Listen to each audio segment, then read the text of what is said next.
चलिए सब लोग बिस्मिल्लाहिर्रहमानिर्रहीम, अस्सलाम वालेकुम एवरीवन। प्लीज जरा मेरी बात को सुनना स्टार्ट कीजिएगा। अच्छा मेरे दोस्तों, अब जो हम लोग आज की क्लास के अंदर टॉपिक स्टार्ट करने जा रहे हैं, इस टॉपिक का नाम है मेरे दोस्तों IAS 7 statement of cash flows. अच्छा देखिए, जब आप FR के पेपर की बात करते हैं तो FR के पेपर के अंदर ये स्टेटमेंट ऑफ कैश फ्लोज का जो टॉपिक है, ये है तो बहुत एक अहम टॉपिक, लेकिन इसके लिए आपको ये बात को समझना पड़ेगा कि ये वाला टॉपिक आपके पास सेक्शन C के अंदर आज के फॉर्मेट के अंदर टेस्ट नहीं होने वाला। यानी कभी भी इस टॉपिक के ऊपर मेरे दोस्तों पूरे के पूरे 20 मार्क का सवाल नहीं आएगा। हाँ, ये बात जरूर है कि ये टॉपिक ऐसा टॉपिक है कि इसको एग्जामिनर बाआसानी किसी MTQ के अंदर टेस्ट कर सकता है, या इसके एक से ज्यादा टाइप के MCQ बना के आपको ये टेस्ट कर सकता है। इसमें कोई भी प्रॉब्लम नहीं होगी एग्जामिनर को, तो आपको ये बात को गौर से सुनना जरूरी है। मेरा अपना ये मानना है कि वैसे तो चंद पिछले अटेम्प्ट से देखा जा रहा है कि IAS 7 बहुत ज्यादा मार्क्स के लिए टेस्ट नहीं होता, लेकिन मेरा अपना मानना है कि कभी भी औनी पौनी अटेम्प्ट के अंदर ये 8 से 10 मार्क का पूरे आपके 100 मार्क्स के पेपर के अंदर टेस्ट हो सकता है। एंड देयरफॉर हमें ये इंश्योर करना पड़ेगा कि हम 8 से 10 मार्क्स ना छोड़ें। अच्छा वैसे तो मैंने अभी आपको ये बता दिया कि ये वाला पर्टिकुलर टॉपिक आपके पास सेक्शन C के अंदर यानी लॉन्ग क्वेश्चन के अंदर टेस्ट नहीं होने वाला, लेकिन फिर भी just for the safe side मैं आपको बिल्कुल ये टॉपिक कैसे पढ़ाऊंगा कि जैसे आपके पास ये पूरा का पूरा एरिया लॉन्ग क्वेश्चंस के अंदर टेस्ट होने वाला है। सिर्फ पढ़ाऊंगा ऐसे नहीं कि जैसे ये लॉन्ग क्वेश्चंस के अंदर टेस्ट होने वाला है, बल्कि जब इसके सवाल करवाऊंगा तो वो सवाल भी वो पुराने जाके सवाल करवाऊंगा जो कि पूरे 15-20 मार्क के टेस्ट हुए थे। इससे होगा ये कि अल्टीमेटली आपकी प्रैक्टिस बहुत ज्यादा अच्छी हो जाए करेगी। जब आप एक लॉन्ग क्वेश्चन की तैयारी कर लिया करेंगे तो फॉर श्योर आपके लिए कभी भी कोई छोटा सवाल कोई खास मायने नहीं रखा करेगा, यानी इंशाअल्लाह ताला जरूर निमट जाएगा। क्लियर होती है बात ये? अब मेरी बात को जरा गौर से सुनना स्टार्ट कीजिएगा मेरे दोस्तों। अभी जो हम लोग टॉपिक पढ़ने जा रहे हैं, इस टॉपिक का नाम है IAS 7 statement of cash flows. मैं हमेशा कहता हूं कि देखो, किसी भी टॉपिक को समझने के लिए सबसे पहले उसका नाम समझना जरूरी होता है। अगर आपको किसी भी टॉपिक का नाम समझ में आ जाएगा तो उसका काम भी समझ में आ जाएगा, और अगर किसी टॉपिक का नाम ना समझ में आया तो फिर कुछ भी कर लो आपको काम भी समझ में नहीं आएगा। सर, हमारा सबसे पहला आपसे सवाल ये बनता है कि आप ये जो IAS 7 की स्टेटमेंट ऑफ कैश फ्लोज नामी टॉपिक पढ़ाने जा रहे हैं, इसके नाम के अंदर लिखा हुआ है कि ये एक स्टेटमेंट है। स्टेटमेंट से सर हमारे दिमाग में कुछ और स्टेटमेंट्स भी आती हैं।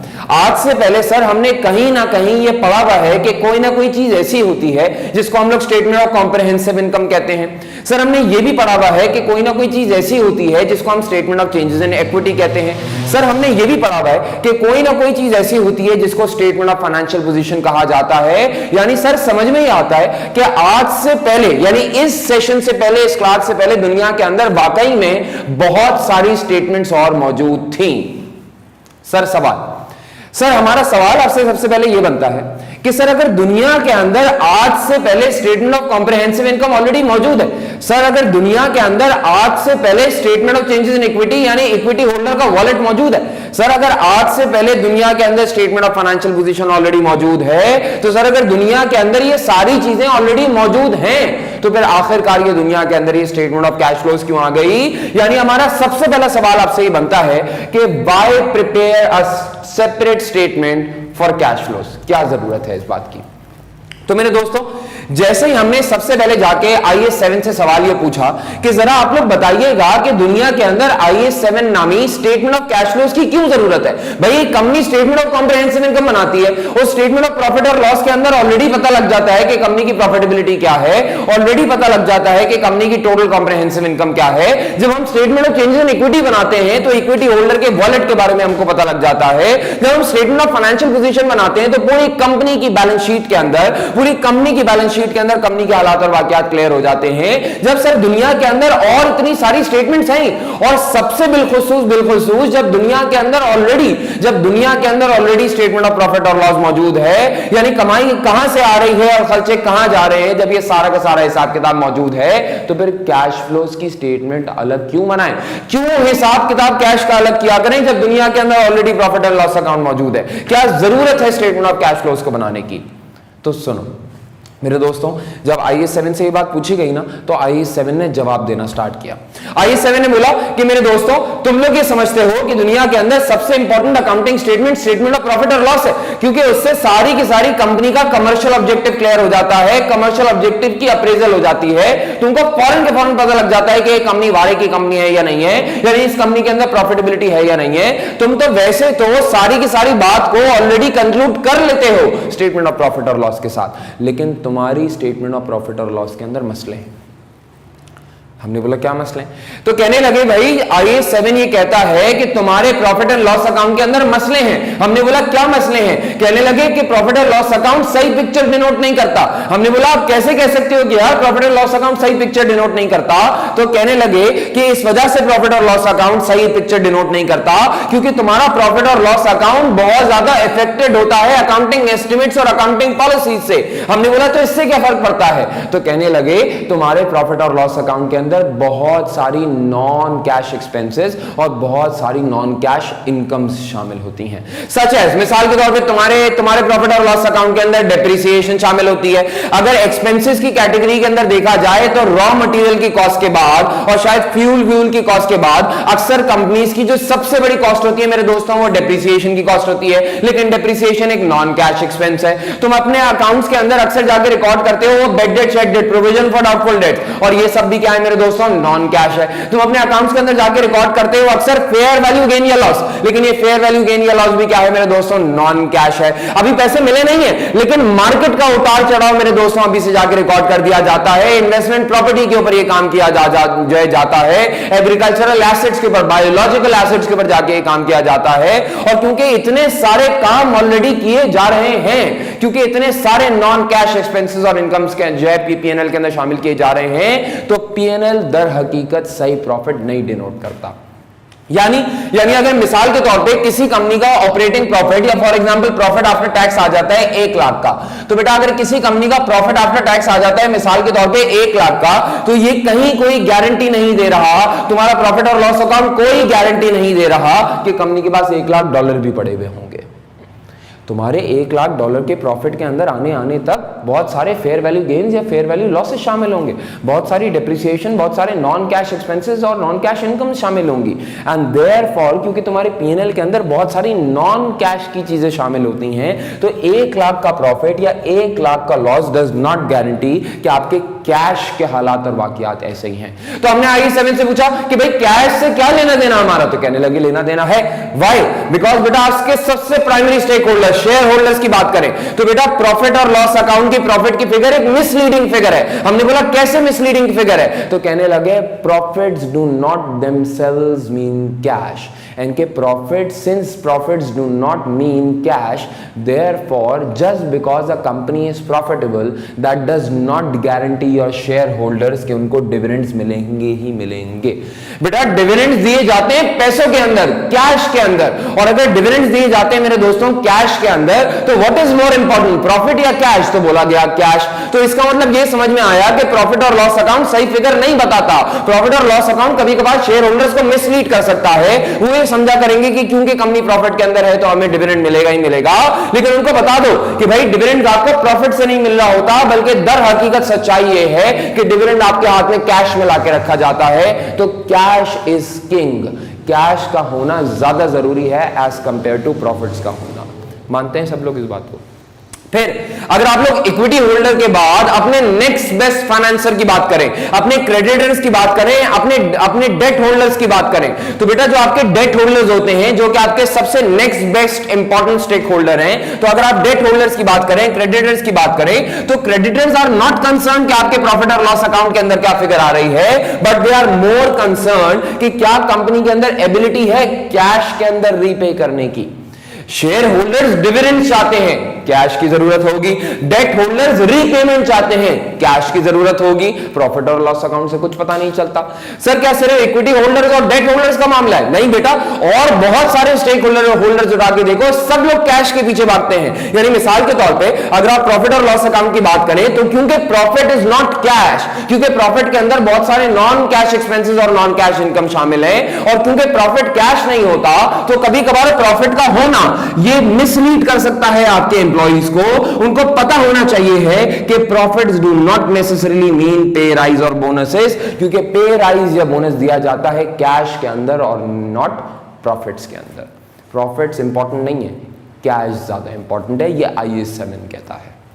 सर और कोई बात? हाँ मेरे दोस्तों, और भी कोई बात है। मिसाल के तौर पे आप इन स्टेक होल्डर्स को उठा के देखें, आप टैक्स वालों की बात जाके देखें। आप सब लोगों ने कहीं ना कहीं यह पढ़ लिया है कि जो टैक्स वाले होते हैं, they are more concern with cash profits rather than your accounting profits, यानी प्रॉफिट एंड लॉस अकाउंट का सिर्फ प्रॉफिट एंड लॉस अकाउंट का होना काफी नहीं था। इसी तरह अगर आप आगे चल के देखें, अगर आप बिजनेस ग्रोथ की बात करें, बेटा हर कमर्शियल ऑर्गेनाइजेशन का प्राइमरी ऑब्जेक्टिव ये होता है कि आप अपने शेयर होल्डर की वेल्थ को मैक्सिमाइज करें, और जब आप मैक्सिमाइजेशन का लफ्ज इस्तेमाल करते हैं तो इसको मतलब खूब से खूब तक को तलाश करने जाते हैं, आप अपने बिजनेस को ग्रो करने जाते हैं, एक्सपैंड करने जाते हैं, दूसरी कंपनीज को एक्वायर करने जाते हैं, नई प्रोडक्ट्स लॉन्च करने जाते हैं, नए रीजन्स के अंदर जाके परफॉर्म करने की कोशिश करते हैं, नए कस्टमर्स को बनाने की कोशिश करते हैं। लेकिन ये सारा का सारा ग्रोथ ओरिएंटेड काम प्रॉफिट से नहीं होता, ये सारा का सारा ग्रोथ ओरिएंटेड काम दर हकीकत कैश से होता है। तो व्हाट इज मोर इंपॉर्टेंट? अगर आपको स्ट्रेटेजिक डिसीजंस लेने हैं, अगर आपको स्टेक होल्डर्स को जवाब देना है, अगर आपने टैक्स वालों को जवाब देना है, अगर आपने डिसीजन मेकिंग करनी है, तो उसके लिए प्रॉफिट और लॉस अकाउंट से ज्यादा कैश इंपॉर्टेंट है। और क्योंकि हमें सारे स्टेक होल्डर्स को देखते हुए, चाहे वो मैनेजमेंट हो, चाहे वो एम्प्लॉइज हो, चाहे वो क्रेडिटर्स हो, चाहे वो शेयर होल्डर्स हो, इन स्टेक होल्डर्स की नीड को देख के अंदाजा ये होता है कि cash statement is more important. और इन्हीं स्टेक होल्डर्स की नीड को मद्देनजर रखते हुए दुनिया के अंदर आया मेरे दोस्तों IAS 7, और इस IAS 7 ने बोला कि क्योंकि हमारे सारे स्टेक होल्डर्स प्रॉफिट और लॉस अकाउंट के अलावा ये भी जानना चाहते हैं कि कंपनी की जेबों के अंदर पैसा कितना है, तो हमारे स्टेक होल्डर्स अगर कैश के बारे में जानना चाहते हैं तो हमारा कर्तव्य बनता है, हमारी रिस्पॉन्सिबिलिटी बनती है कि हम उनको कैश के बारे में ही बताया करें। एंड देयरफॉर IAS 7 रिक्वायर्स कि एक सेपरेट स्टेटमेंट बनानी चाहिए है हर ऑर्गेनाइजेशन को for the purpose of cash and cash equivalents. IAS 7 क्या कहता है मेरे दोस्तों? IAS 7 ये कहता है कि हम हर कंपनी के ऊपर लाजिम करार देते हैं कि जहां वो अपना प्रॉफिट और लॉस अकाउंट बनाते हैं, कंपनी की कमाइयों के बारे में बताते हैं, सही है। जहां वो बैलेंस शीट बनाते हैं, सही है। जहां वो statement of changes in equity या डिस्क्लोजर देते हैं, सही है। लेकिन इन सारी बातों के बाद क्योंकि हमारे स्टेक होल्डर्स दर हकीकत कैश को फोकस कर रहे होते हैं, तो आप एक सेपरेट स्टेटमेंट बनाए जो कि फोकस किसके ऊपर करेगी? कैश एंड कैश इक्विवेलेंट्स के ऊपर।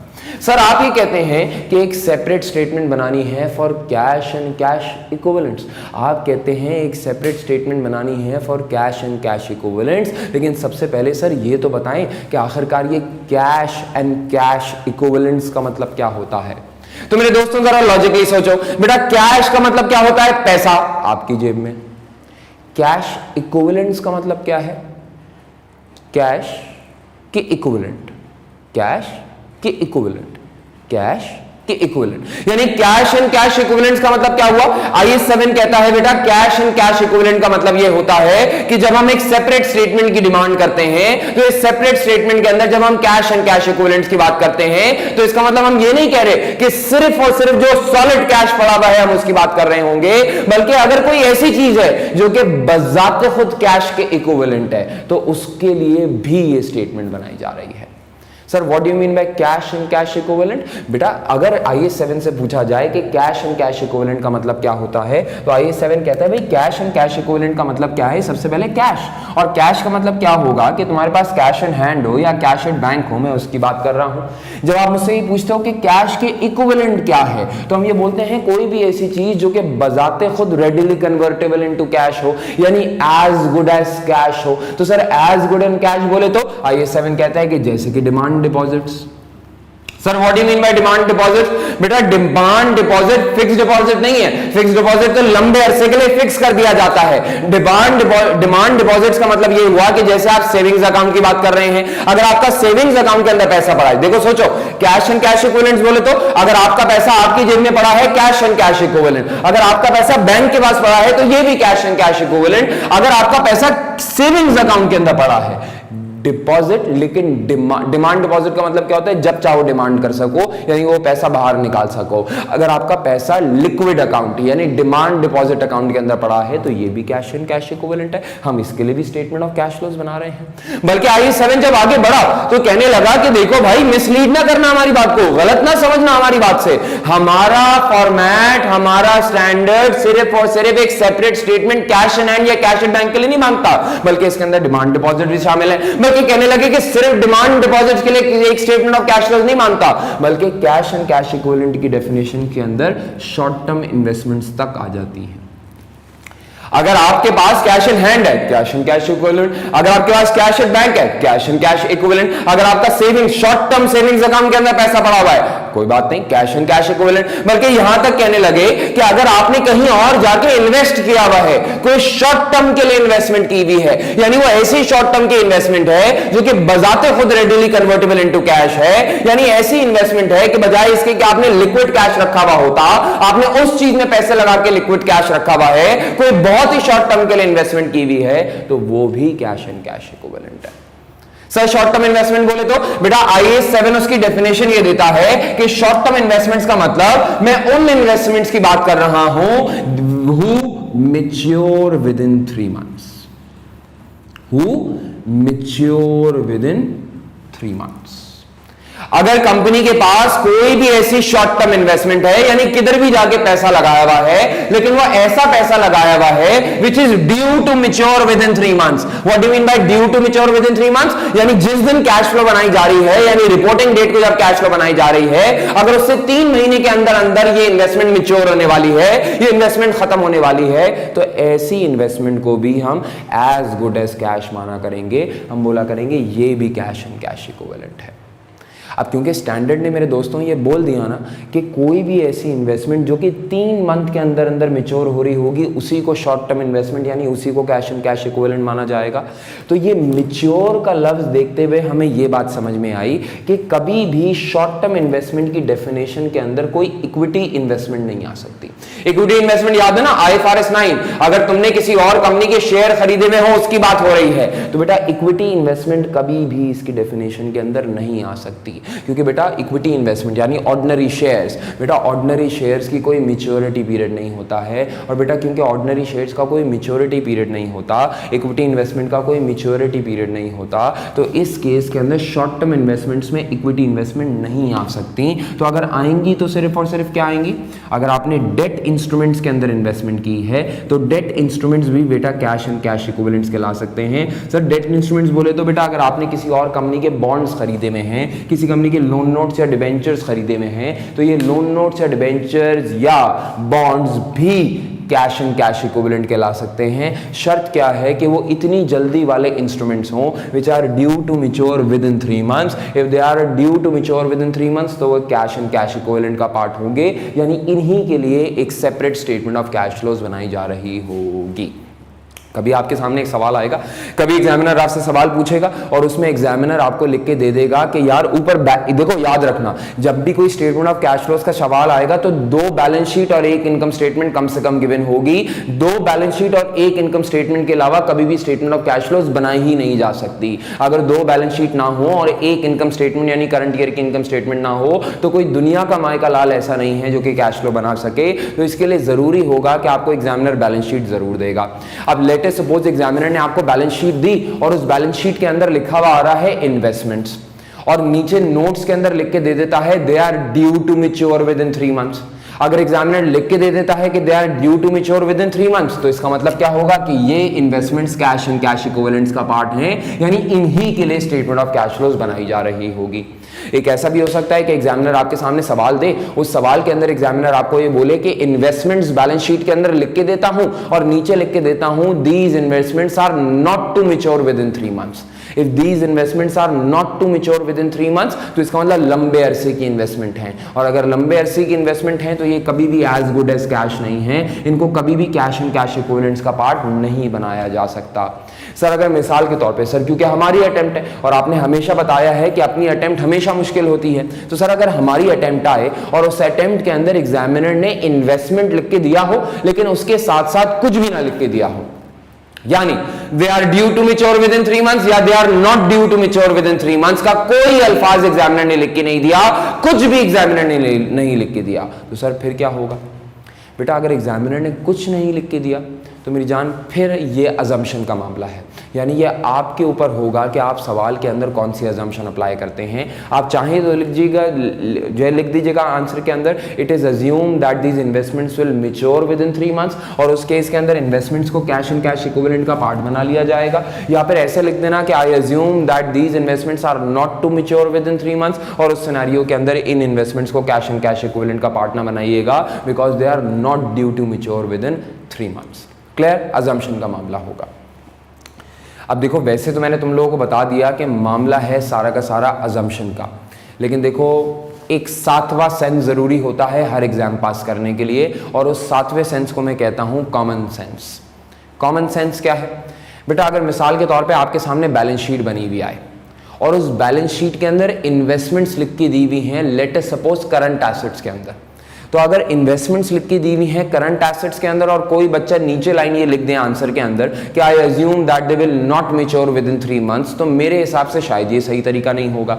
भाई करंट एसेट्स के अंदर लिख के दिया है ना, तो अगर करंट एसेट्स के अंदर लिख के दिया है तो 1 साल के अंदर अंदर बात होगी, और अगर 1 साल के अंदर अंदर बात है तो सेफ अजम्पशन ये होगी सवाल के अंदर कि आप बोलेंगे कि I assume that these investments mature within 3 months. और इसी तरह अगर मिसाल के तौर पे सवाल के अंदर लिखी भी आ जाए इन्वेस्टमेंट्स, लेकिन वो इन्वेस्टमेंट्स लिखी भी हो नॉन करंट एसेट्स के अंदर, अब अगर नॉन करंट एसेट्स के अंदर लिखी हुई हो और कोई बच्चा यहां पे ये अजम्पशन अप्लाई कर दे कि I assume that these investments will mature within 3 months, तो आई गेस ये भी गलत अजम्पशन हुआ करेगी। नॉन करंट एसेट्स के अंदर इन्वेस्टमेंट लिखी हुई है तो इसका मतलब 1 साल से तो आगे की कहानी है, यानी कभी भी 3 मंथ्स के अंदर अंदर वाली बात नहीं हो सकती। उस केस के अंदर आप लॉजिकली अपनी अजम्पशन सवाल के अंदर क्या कोट करेंगे? That I assume that these investments will not mature within 3 months, यानी कैश एंड कैश इक्विवेलेंट्स का पार्ट नहीं हो सकती। क्लियर होती है बात ये? अब देखिए, सबसे पहले मैंने आपको ये समझाया कि हम स्टेटमेंट ऑफ कैश फ्लोज बनाते क्यों हैं, क्योंकि हमारे स्टेक होल्डर्स की डिमांड है। हम स्टेटमेंट ऑफ कैश फ्लोज बनाते हैं तो कैश एंड कैश इक्विवेलेंट को देखते हुए बनाते हैं, और कैश एंड कैश इक्विवेलेंट के अंदर ये तीनों चीजें आती हैं। इन्वेस्टमेंट्स भी आती हैं प्रोवाइडेड दे mature within 3 months. Equity shares नहीं आ सकते क्योंकि उनकी कोई मैच्योरिटी डेट नहीं होती। डन? अब सर आपने बहुत बातें कर ली कि स्टेटमेंट ऑफ कैश फ्लोज बनाते क्यों हैं। अब जरा ये तो बताएं कि स्टेटमेंट ऑफ कैश फ्लोज नामी स्टेटमेंट जो आप बार बार कही जा रहे हैं, ये स्टेटमेंट ऑफ कैश फ्लोज बनाते कैसे हैं? तो मेरे दोस्तों, दुनिया के अंदर IAS 7 है, और IAS 7 कहता है कि स्टेटमेंट ऑफ कैश फ्लोज हमेशा 3 हेडिंग्स के अंदर बनाई जाएंगी। एक हेडिंग होगी जिसका नाम होगा cash flow from operating activities, एक हेडिंग होगी जिसका नाम होगा cash flow from investing activities, और एक होगी हेडिंग जिसका नाम होगा cash flow from financing activities. मेरे साथ याद कर लो, 3 हेडिंग्स के अंदर स्टेटमेंट ऑफ कैश फ्लोज बनाई जाती है। Cash flow from operating activities, cash flow from investing activities, cash flow from financing activities. Clear होती है बात की? अब सर ये 3 हेडिंग्स के अंदर क्यों बनाई जाती है? मेरे दोस्तों देखो, हमेशा याद रखना, एक ऑर्गेनाइजेशन के अंदर मैक्सिमम 3 ही इंपॉर्टेंट काम के हो सकते हैं, यानी 3 ही काम इंपॉर्टेंट हो सकते हैं। पहली बात, ऑपरेशंस कैसे चल रहे हैं। दूसरी बात, ऑपरेशंस के साथ साथ कंपनी इन्वेस्टमेंट्स किधर किधर करती चली जा रही है, नॉन करंट एसेट्स के अंदर पैसा लग रहा है या नहीं लग रहा, किसी और कंपनी को एक्वायर किया जा रहा है या नहीं जा रहा, पुराने गले सड़े एसेट्स को बेचा जा रहा है या नहीं जा रहा। इन्वेस्टमेंट बड़ी इंपॉर्टेंट होती है। और तीसरा काम जो किसी भी ऑर्गेनाइजेशन के अंदर इंपॉर्टेंट होता होगा वो यही होता होगा कि कंपनी के पास से पैसों की लेन देन कैसे हो रही है, यानी पैसा आ कहां से रहा है और जा कहां को रहा है, यानी फाइनेंसिंग एक्टिविटीज इंपॉर्टेंट होती हैं। क्योंकि किसी भी ऑर्गेनाइजेशन के अंदर 3 ही एक्टिविटीज इंपॉर्टेंट है। आप खुद सोच लें, कोई चौथी अगर आपको समझ में आती है तो मुझे बताएं। क्योंकि किसी भी ऑर्गेनाइजेशन के अंदर 3 ही कोर एक्टिविटीज इंपॉर्टेंट होती हैं, तो इसीलिए IAS 7 को दुनिया के अंदर जब बनाया गया तो वो 3 ही हेडिंग्स के अंदर बनाया गया। जब हम cash flow from operating activities को देखते हैं तो cash flow from operating activities के अंदर हम सारी की सारी बात करते हैं ऑपरेशन से रिलेटेड। यानी ऑपरेशन से रिलेटेड का मतलब क्या हुआ कि कंपनी जो प्रोडक्ट बना के सेल करती है या जो सर्विसेज परफॉर्म करके देती है, उन ऑपरेशंस को परफॉर्म करने के अंदर कंपनी को मुनाफा मुनाफा होता है या कंपनी का पैसा चला जाता है, यानी कंपनी के पास पैसा बच जाता है या कंपनी को पैसा लगाना पड़ जाता है अपने ऑपरेशंस के अंदर। Cash flow from operating activities का दर हकीकत ताल्लुक आपके सारे के सारे बिजनेस के ऑपरेशन से है। फिर जब हम इन्वेस्टिंग एक्टिविटीज की बात करते हैं तो बेटा इन्वेस्टिंग एक्टिविटीज का दर हकीकत ताल्लुक इस बात से है कि कंपनी इन्वेस्टमेंट किधर किधर करती चली जा रही है। क्या आपने लॉन्ग रन के लिए नॉन करंट एसेट्स के अंदर इन्वेस्टमेंट कर रही है, क्या प्रॉपर्टी प्लांट एंड इक्विपमेंट को खरीद रही है, क्या पैसे अरेंज करने के लिए पुराने प्रॉपर्टी प्लांट एंड इक्विपमेंट को डिस्पोज कर रही है, बेटा क्या गवर्नमेंट ग्रांट आ रहा है, बेटा क्या कहीं किसी शेयर्स के अंदर या किसी डेट इंस्ट्रूमेंट के अंदर पैसे लगाए जा रहे हैं, क्या कोई इन्वेस्टमेंट के नतीजे में कोई डिविडेंड इनकम या इंटरेस्ट इनकम आ रही है। तो जितनी भी इन्वेस्टमेंट से रिलेटेड हालात और वाकयात होते हैं वो इन्वेस्टिंग एक्टिविटीज के अंदर डिस्कस किए जाते हैं। डन। इसी तरह एक और एक्टिविटी आपके पास है मेरे दोस्तों, एक और हेडिंग होती है जिसका नाम होता है cash flow from financing activities. देखिए हम जब भी फाइनेंसिंग की बात करते हैं ना तो फाइनेंसिंग के अंदर हम सब लोगों ने पढ़ा है कि एक कंपनी के पास फाइनेंस दो ही सोर्सेस से आ सकता है, या तो इक्विटी से आता है या तो डेट से आता है, क्योंकि सिर्फ इक्विटी और डेट ही दो ऐसे सोर्सेज होते हैं जो कि कंपनी के अंदर फाइनेंस लेकर आते हैं। तो फिर ऐसे समझ लो कि जब भी हम फाइनेंसिंग एक्टिविटीज के अंदर बात किया करेंगे तो हम इक्विटी या डेट से रिलेटेड बात किया करेंगे। इक्विटी से रिलेटेड बात करने का मतलब ये हुआ कि शेयर्स के जरिए कितना पैसा आ रहा है और डिविडेंड के जरिए कितना जा रहा है। जब हम डेट की बात किया करेंगे तो हम ये देखा करेंगे कि कौन कौन सी डेट की सोर्सेज से बिजनेस के अंदर पैसा आ रहा है और कौन कौन सा डेट रीपे होता चला जा रहा है। यानी अगेन इक्विटी और डेट से रिलेटेड बात फाइनेंसिंग एक्टिविटीज के अंदर हुआ करेगी। डन। अब देखिए बेटा हमें यह बात तो मालूम है कि अल्टीमेटली जो भी स्टेटमेंट ऑफ कैश फ्लोज बनानी है और जैसे भी बनानी है, अभी हम सीखेंगे कि कैसे बनानी है, लेकिन जो भी स्टेटमेंट ऑफ कैश फ्लोज बनानी है वो बनानी तीन हेडिंग्स के अंदर है। Again operating activities, investing activities और फाइनेंसिंग एक्टिविटीज। लेकिन IAS 7 जब ऑपरेटिंग एक्टिविटीज की बात करता है, देखो याद रखना तुम्हारी स्टेटमेंट ऑफ कैश फ्लोज के अंदर अगर कोई सबसे इंपॉर्टेंट हेडिंग है ना, यानी सबसे ज्यादा टाइम कंज्यूमिंग हेडिंग है, सबसे ज्यादा समझने वाली हेडिंग है, तो वो ऑपरेटिंग एक्टिविटीज की है। एक बार आपको ऑपरेटिंग एक्टिविटीज समझ में आ जाए तो सारी की सारी चीजें समझ में आ जाती हैं, असल बिजनेस के ऑपरेशंस होते हैं। और तभी ऑपरेटिंग एक्टिविटीज के अंदर IAS 7 बजाते खुद दो तरीके के मेथड्स अलाउ करता है। ये बात जरूर आपको समझना जरूरी है कि इन्वेस्टिंग एक्टिविटीज और फाइनेंसिंग एक्टिविटीज एक ही तरीके से बनाए जाते हैं, लेकिन ऑपरेटिंग एक्टिविटीज के अंदर दो टाइप के मेथड्स अलाउ किए जाते हैं। एक को डायरेक्ट मेथड कहा जाता है और एक को इनडायरेक्ट मेथड कहा जाता है। अब सर सवाल ये है कि what do you mean by direct method and what do you mean by indirect method. बेटा डायरेक्ट मेथड का मतलब क्या होता है, जो मेथड डायरेक्ट हो। बेटा इनडायरेक्ट मेथड का मतलब क्या होता है, वो मेथड जो कि इनडायरेक्ट हो। क्या मतलब sir, what do you mean by direct and indirect. बेटा डायरेक्ट एंड इनडायरेक्ट क्या है, बेटा आपको याद है ना कि हमारी जो स्टेटमेंट ऑफ कैश फ्लोज की कहानी स्टार्ट हुई थी वो सारी की सारी स्टेटमेंट ऑफ कैश फ्लोज की कहानी इस वजह से स्टार्ट हुई थी कि हमने बोला था कि हमारा प्रॉफिट और लॉस अकाउंट कभी भी सही फिगर नहीं दे रहा होता, बल्कि प्रॉफिट और लॉस अकाउंट के अंदर बहुत सारे नॉन कैश एक्सपेंसेस और बहुत सारे नॉन कैश इनकम शामिल होते हैं और तभी वो एक मीनिंगफुल रिजल्ट या कंक्लूसिव रिजल्ट नहीं दे पाता। याद है ना, सारी बातें हमारी P&L से स्टार्ट हुई थी, तो क्योंकि सारी बातें P&L से स्टार्ट हुई थी तो जो करेक्शंस हैं वो भी P&L के अंदर ही करनी होंगी। अब अगर कभी आप कैश को यानी कैश के लिए करेक्शंस, अगर कभी आप कैश के लिए करेक्शंस कुछ यूं करें कि आप सेल से अपना काम स्टार्ट करें और प्रॉफिट तक जाएं। देखिए डायरेक्ट मेथड क्या है, डायरेक्ट मेथड का कहना यह है कि भाई सब बच्चे ये बात तो समझते हैं कि मसला प्रॉफिट और लॉस अकाउंट के अंदर है, और अगर मसला प्रॉफिट और लॉस अकाउंट के अंदर है तो सही भी प्रॉफिट और लॉस अकाउंट ही होगा। अब अगर कभी ऐसा हो कि आप अपनी चीज को सही करना स्टार्ट करें फ्रॉम टॉप टू बॉटम, यानी देखिए P&L का टॉप क्या होता है, सेल्स, और बॉटम क्या होता है, प्रॉफिट। तो अगर आप कभी सेल्स से चीजों को सही करना स्टार्ट करें और फिर प्रॉफिट तक जाएं तो इस सेल्स से प्रॉफिट जाने के अमल को यानी स्ट्रेट जाने के अमल को कहा जाता है डायरेक्ट मेथड। सर सेल से प्रॉफिट जाने का मतलब क्या हुआ, बेटा सेल से प्रॉफिट जाने का मतलब ये हुआ कि आप अपने P&L को कैश के अंदर कन्वर्ट करेंगे, सेल्स में से क्रेडिट सेल हटा देंगे, कॉस्ट ऑफ गुड्स सोल्ड के अंदर से क्रेडिट परचेज हटा देंगे, बाकी सारे एक्सपेंसेस के अंदर से नॉन कैश एक्सपेंसेस और इनकम्स हटा देंगे। अगर आप टॉप टू बॉटम चलना स्टार्ट करते हैं, तो अगर आप टॉप टू बॉटम चलना स्टार्ट करते हैं और नॉन कैश चीजों को हटाना स्टार्ट करते हैं तो इस मेथड को कहा जाता है बेटा डायरेक्ट मेथड। अच्छा, इसके बरक्स दुनिया के अंदर एक और मेथड भी है और इस एक और मेथड का नाम है इनडायरेक्ट मेथड।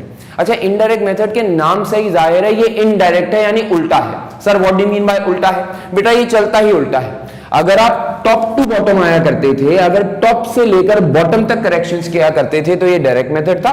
और अगर कभी आप बॉटम टू टॉप आए यानी उल्टा चले, अगर आप प्रॉफिट से उठ के सेल्स आ रहे हो यानी बॉटम टू टॉप जा रहे हो, तो इस मेथड को क्या कहा जाता है मेरे दोस्तों? इनडायरेक्ट मेथड कहा जाता है। इनडायरेक्ट मेथड के अंदर हम सबसे पहले प्रॉफिट की फिगर उठाते हैं और उस प्रॉफिट की फिगर से रिवर्स वर्क करना स्टार्ट करते हैं, नॉन कैश चीजों को हटाना स्टार्ट करते हैं और अल्टीमेटली प्रॉफिट की फिगर से उठते उठते उठते उठते उठते सेल्स तक पहुंच जाते हैं और सारी नॉन कैश चीजों को डिलीट कर देते हैं। अगर आप ऊपर से चलते हुए नीचे आए तो बस इसको डायरेक्ट मेथड कहा जाता है, अगर आप नीचे से चलते हुए ऊपर चले जाएं तो इसको इनडायरेक्ट मेथड कहा जाता है। बेटा देखो, दोनों की अप्रोचेस में फर्क है, आंसर दोनों का सेम आता है, ये बात याद रखो, आंसर दोनों का सेम आता है। फर्क सिर्फ किसके अंदर है मेरे दोस्तों? फर्क सिर्फ और सिर्फ अप्रोच के अंदर है। या तो टॉप टू बॉटम चलो तो डायरेक्ट मेथड है, या बॉटम टू टॉप चलो तो मेरे दोस्तों ये क्या है? इनडायरेक्ट मेथड है। क्लियर होती है बात ये? अब मेरे दोस्तों सर हम क्या करने वाले हैं मेरे दोस्तों? ऑलमोस्ट 90% दुनिया, ऑलमोस्ट 90% दुनिया और 100% आपका एग्जामिनर एफआर के पेपर के अंदर फॉलो करता है इनडायरेक्ट मेथड। अभी जब आप लोग मेरे साथ इनडायरेक्ट मेथड पढ़ेंगे ना तो आपको समझ में आएगा कि इनडायरेक्ट मेथड कॉस्ट बेनिफिशियल होता है। इनडायरेक्ट मेथड के अंदर बेनिफिट ज्यादा है क्योंकि आंसर वही लाके देता है जो कि डायरेक्ट मेथड लाके देता है, लेकिन इनडायरेक्ट मेथड के अंदर बहुत आसानी से कैश फ्लो डिराइव हो जाया करती है। और क्योंकि इनडायरेक्ट मेथड आसान होती है, क्योंकि इनडायरेक्ट मेथड बेनिफिशियल होती है, तभी मेरे दोस्तों दुनिया के अंदर और आपके एग्जाम के अंदर भी इनडायरेक्ट मेथड को फॉलो किया जाता है। ये पता होना जरूरी है कि डायरेक्ट मेथड क्या है, लेकिन डायरेक्ट मेथड सॉल्व कैसे होता है ये फेयरली बेसिक F3 की बुक के अंदर लिखा हुआ था और F3 के पेपर्स के अंदर पढ़ाया जाता था। FR के पेपर के अंदर मेरे दोस्तों हम जब भी फॉलो करेंगे तो इनडायरेक्ट मेथड ही फॉलो करेंगे और पूरी दुनिया भी 90% मेरे दोस्तों किसको फॉलो करती है? इनडायरेक्ट मेथड को ही फॉलो करती है। तो जो फॉर्मेट मैं आपके सामने अभी दिखाने जाऊंगा वो फॉर्मेट मेरे दोस्तों किसका होगा? इनडायरेक्ट मेथड का होगा। हम ऑपरेटिंग एक्टिविटीज को इनडायरेक्ट मेथड के थ्रू बनाएंगे, बाकी इन्वेस्टिंग होगी और आपके पास फाइनेंसिंग होगी। क्लियर होती है बात ये? अब जरा फॉर्मेट को देखिएगा। डन है?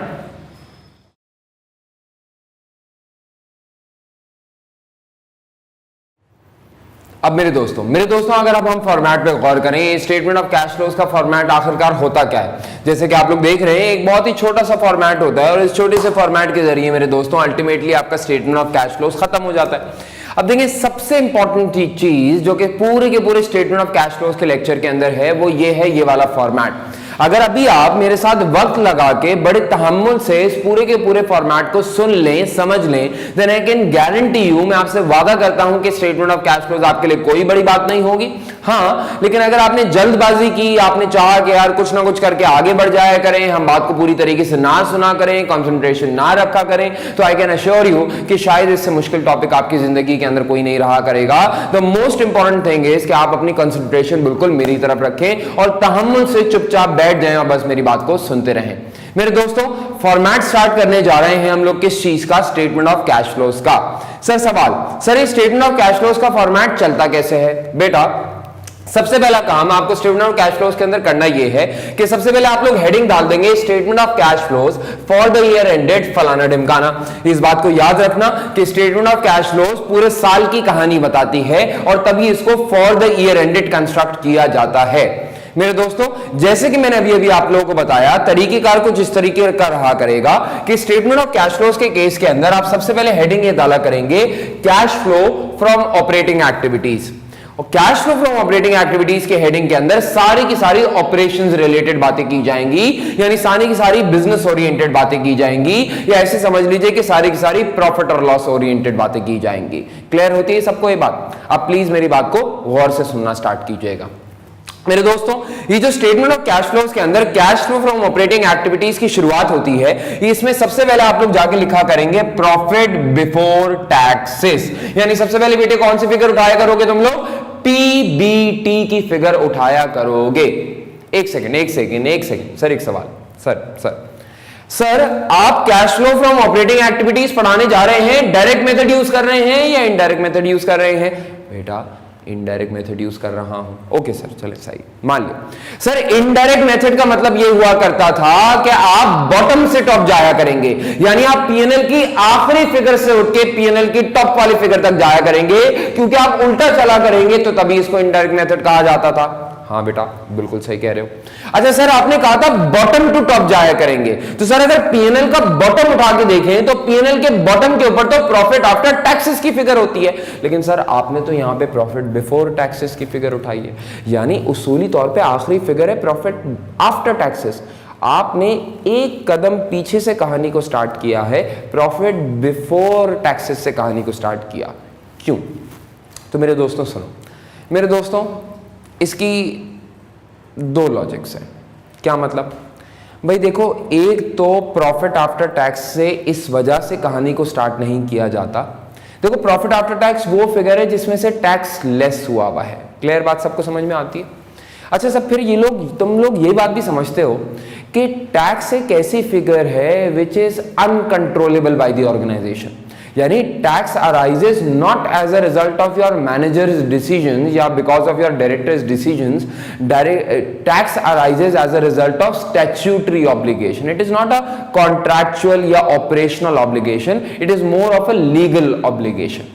Now since tax is a result of a fiscal policy, tax is a result of a government policy rather than our policy, तो क्योंकि टैक्स की फिगर कंट्रोलेबल नहीं होती तो IAS 7 यहाँ पे ये कहता है कि मैं आपको प्रेफर करूंगा कि आप स्टार्ट किया करें प्रॉफिट बिफोर टैक्सेस की फिगर से, क्योंकि इस पूरी की पूरी कैश फ्लो से अल्टीमेटली हम लोग अप्रेजल किया करेंगे, क्योंकि इस पूरी की पूरी स्टेटमेंट ऑफ कैश फ्लो से बेसिकली हम परफॉर्मेंस को जज किया करेंगे कि क्या ऑपरेटिंग एक्टिविटीज की परफॉर्मेंस सही रही या नहीं रही, या इन्वेस्टिंग या फाइनेंसिंग एक्टिविटीज की परफॉर्मेंस सही रही या नहीं रही। और क्योंकि अल्टीमेटली एंड कंक्लूजन ये होगा कि स्टेक होल्डर हमारी परफॉर्मेंस को असेस करेगा, तो हम ये चाहते हैं कि ये performance assessment based on controllable figures हो, और प्रॉफिट आफ्टर टैक्स में से टैक्स जो लेस हुआ होता है वो एक अनकंट्रोलेबल फिगर होती है। एंड देयरफॉर वी सजेस्ट कि आप एक स्टेप, वैसे तो आपने बॉटम टू टॉप चलना था, लेकिन हम आपसे रिक्वेस्ट ये करते हैं कि एक स्टेप आप पीछे आ जाया करें, प्रॉफिट बिफोर टैक्सेस से बात को स्टार्ट किया करें, ताकि वाकई में कंट्रोलेबल चीजों की बेसिस के ऊपर एनालिसिस हो सके। डन। फिर एक और चीज होती थी, आप लोगों ने कहीं ना कहीं इनहैंसिंग क्वालिटेटिव कैरेक्टरिस्टिक्स के अंदर पढ़ी थी एक बात, एक क्वालिटी होती है जिसको कहा जाता है कंपैरेबिलिटी। अगर कोई कंपनी अपनी स्टेटमेंट ऑफ कैश फ्लोज को प्रॉफिट आफ्टर टैक्सेस से स्टार्ट करती है, यानी बिल्कुल ही बॉटम लाइन से स्टार्ट करती है, तो उसमें रिस्क ये नजर आता है कि प्रॉफिट आफ्टर टैक्स कंपैरेबिलिटी को इंश्योर नहीं करते। देखिए प्रॉफिट आफ्टर टैक्स में से टैक्स लेस हुआ है, लेकिन टैक्स बजाते खुद एक ऐसी फिगर है जो कि अक्सर मुल्कों के दरमियान डिफरेंट होती है, बल्कि मुल्कों के दरमियान का बहुत सारे मुल्कों के अंदर तो स्टेट लेवल के ऊपर भी टैक्स अलग अलग होता है। यानी जैसे अगर आप बात करें यूनाइटेड स्टेट्स ऑफ अमेरिका की, तो यूनाइटेड स्टेट्स ऑफ अमेरिका का मतलब क्या है? United states. बहुत सारी इंडिपेंडेंट स्टेट्स हैं जिनको यूनाइट किया जाता है यूएसए की फेडरेशन के अंदर, यानी एक गवर्नमेंट के अंदर। यूएसए के अंदर अक्सर ऐसा होता है कि हर स्टेट के टैक्स के लॉज बिल्कुल अलग अलग होते हैं। आप यूएसए की क्या बात करें, पाकिस्तान के अंदर भी as far as service business is concern, 18th amendment के बाद प्रोविंशियल ऑटोनॉमी है। सिंध अपने टैक्सेस खुद डिसाइड कर सकता है, पंजाब अपने टैक्सेस खुद डिसाइड कर सकता है, सब लोग अपने अपने टैक्सेस को, सारे प्रोविंसेस अपने अपने टैक्स को अलग से डिसाइड कर सकते हैं। और जरा आप सब सोचो, क्योंकि हर मुल्क का टैक्स रेट अलग होता है, क्योंकि हर स्टेट की या हर प्रोविंस की टैक्स मेथोडोलॉजी अलग होती है, तो अगर हम टैक्स को लेस करने के बाद, यानी टैक्स बजाते खुद एक ऐसी फिगर है जो कि कंपैरेबल नहीं है, तो अगर टैक्स बजाते खुद एक ऐसी फिगर है जो कि कंपैरेबल नहीं है, तो अगर हम प्रॉफिट आफ्टर टैक्स की बेसिस पे स्टार्ट करेंगे तो कैश फ्लो की स्टार्टिंग किसी ऐसे पॉइंट से हो रही होगी जो कि फिगर बजाते खुद दूसरी कंपनी से कंपैरेबल नहीं होगी। जब टैक्स हर कंपनी का अलग अलग हो सकता है, स्मॉल हो, मीडियम हो, लार्ज हो, सबके टैक्स रेट अलग अलग हो सकते हैं। सिंध के अंदर हो या पंजाब के अंदर हो, टैक्स रेट अलग अलग हो सकते हैं। पाकिस्तान के अंदर हो या यूएस के अंदर हो, टैक्स रेट अलग अलग हो सकते हैं। तो क्योंकि हर कंपनी का आपस में टैक्स मुख्तलिफ है, तो लॉजिकली सबका आपस में प्रॉफिट आफ्टर टैक्स भी मुख्तलिफ है, यानी कंपेरेबल ही नहीं है। तो जब कंपेरेबल ही नहीं है तो मेरे दोस्तों हम चाहते हैं कि हम अपनी कैश फ्लो को एक कंपेरेबल फिगर से स्टार्ट किया करें। प्रॉफिट आफ्टर टैक्स से स्टार्ट करेंगे तो कंपेरेबिलिटी इंपेयर होगी, एंड देयरफॉर I7 ने प्रेफर क्या किया कि आप प्रॉफिट बिफोर टैक्सेस से कहानी को स्टार्ट किया करें। आप कोई बच्चा बहस करे, सर कोई बोले कि सर मैं तो प्रॉफिट आफ्टर टैक्स से ही स्टार्ट करूंगा, कर ले भाई, कर ले। अगर तुम ये कहते हो कि भाई मुझे प्रॉफिट आफ्टर टैक्स से ही स्टार्ट करना है तो कर ले, तो हो क्या जाएगा? अगर प्रॉफिट आफ्टर टैक्स से भी स्टार्ट करोगे तो अल्टीमेटली तुम्हें टैक्स हम ऐड बैक करवा दिया करेंगे, बात तो एक ही हो जाया करेगी। तो हमारी बात मान लो और हमारी बात मान के बेटा प्रॉफिट बिफोर टैक्सेस से बात को स्टार्ट किया करो। IAS 7 की एक्सप्लिसिट रिक्वायरमेंट है कि प्रॉफिट बिफोर टैक्सेस से मेरी कैश फ्लो स्टार्ट हुआ करे। डन होती है बात ये? अच्छा सुनो, अच्छा तुम लोगों को याद है इस सारी की सारी स्टेटमेंट ऑफ कैश फ्लोज की कहानी स्टार्ट कैसे हुई थी? इस सारी की सारी स्टेटमेंट ऑफ कैश फ्लोज की कहानी कुछ ऐसे स्टार्ट हुई थी कि हमने आपको ये बोला था कि आपके प्रॉफिट और लॉस अकाउंट के अंदर मसले हैं। आपके प्रॉफिट और लॉस अकाउंट के अंदर बहुत सारे नॉन कैश एक्सपेंसेस और बहुत सारे नॉन कैश इनकम शामिल हैं, और इन नॉन कैश एक्सपेंसेस और नॉन कैश इनकम्स की वजह से अगर कोई प्रॉफिट की फिगर हमारे सामने निकल कर आती है तो that does not necessarily mean cash. यानी अगर किसी कंपनी के पास $1 लाख का प्रॉफिट है तो इसका कहीं ये मतलब नहीं है कि उसके पास $1 लाख का कैश भी होता होगा। और क्योंकि क्योंकि क्योंकि मेरे दोस्तों पूरी की पूरी स्टेटमेंट ऑफ कैश फ्लोज के अंदर प्रॉफिट और लॉस अकाउंट के अंदर प्रॉब्लम सारा ये है कि उसके अंदर बहुत सारे नॉन कैश एक्सपेंसेस और इनकम शामिल होते हैं। तो स्टेटमेंट ऑफ कैश फ्लोज का जो सबसे पहला ऑब्जेक्टिव है वो यही है कि प्रॉफिट और लॉस अकाउंट को सुधारा जाए। क्या मतलब? भाई आपका सबसे बड़ा प्रॉब्लम यही है ना, आप सबसे बड़ा प्रॉब्लम यही कह रहे थे ना कि प्रॉफिट और लॉस अकाउंट के अंदर बहुत सारे नॉन कैश एक्सपेंसेस और बहुत सारे नॉन कैश इनकम शामिल हैं, और क्योंकि उसके अंदर बहुत सारे नॉन कैश एक्सपेंसेस और इनकम शामिल हैं तो profit does not mean cash. हम आपके प्रॉफिट के ऊपर रिलाई नहीं कर सकते। अगर आपका सबसे पहला प्रॉब्लम ये था कि आपके प्रॉफिट के अंदर नॉन कैश एक्सपेंसेस और इनकम शामिल हैं तो सबसे पहले हम उसी मसले को रिजॉल्व किया करेंगे। यानी पता है स्टेटमेंट ऑफ कैश फ्लोज का फॉर्मेट क्या है? फॉर्मेट कुछ यूं हुआ करेगा कि आप सबसे पहले अपने पास यहां पे लिखा करोगे प्रॉफिट बिफोर टैक्सेस। और बिफोर टैक्सेस क्यों लिए जाते हैं हम इसके ऊपर काफी बहस कर चुके हैं। आप सबसे पहले यहां पे हेडिंग डालोगे एडजस्टमेंट्स फॉर। क्या करोगे? कुछ अपने प्रॉफिट बिफोर टैक्स के अंदर एडजस्टमेंट्स करोगे। अब तुम्हारा सवाल ये होगा सर के प्रॉफिट बिफोर टैक्स के अंदर क्या क्या एडजस्टमेंट्स करूंगा या करूंगी या व्हाटएवर। तो मेरे जान बेटा प्रॉफिट बिफोर टैक्सेस के अंदर क्या एडजस्ट किया जाएगा? IAS 7 ये कहता है कि तुम्हारे जितने भी नॉन कैश एक्सपेंसेस हैं बेटा, जितने भी नॉन कैश एक्सपेंसेस हैं बेटा, उन सारे के सारे नॉन कैश एक्सपेंसेस को ऐड बैक कर दिया करना, और जितने भी नॉन कैश इनकम्स हैं बेटा उन सारे के सारे नॉन कैश इनकम्स को लेस कर दिया करना। सर क्या मतलब? बेटा तुम्हारे प्रॉफिट के अंदर सबसे बड़ा मसला यही था ना, वो क्यों कैश के बराबर नहीं होता? बेटा तुम्हारे सबसे बड़े प्रॉफिट के अंदर मसला ये था कि आपके P&L के अंदर बहुत सारे नॉन कैश एक्सपेंसेस और इनकम शामिल हैं। प्रॉब्लम नॉन कैश चीजों से है ना, तो सबसे पहले उसी को सुधार लिया करते हैं। हम तुमसे कुछ एडजस्टमेंट्स करवाएंगे, जितने भी नॉन कैश एक्सपेंसेस हो उनको ऐड बैक कर देना, और जितने भी नॉन कैश इनकम्स हो उनको लेस कर देना। सर समझ में नहीं आया, आप कहते हैं नॉन कैश एक्सपेंसेस को ऐड बैक कर देना, क्या मतलब?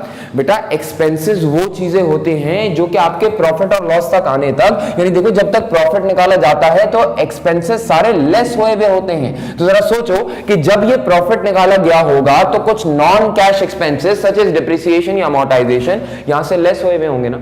तो बेटा अगर कोई चीज ऑलरेडी लेस हुई भी है तो उसका इंपैक्ट कैंसिल करने के लिए क्या करना पड़ेगा? कोई अगर नॉन कैश एक्सपेंस आपके P&L में से लेस हुआ हुआ है तो उसका इंपैक्ट कैंसिल करने के लिए मेरे दोस्तों इसको वापस क्या करना पड़ेगा? ऐड बैक करना पड़ेगा।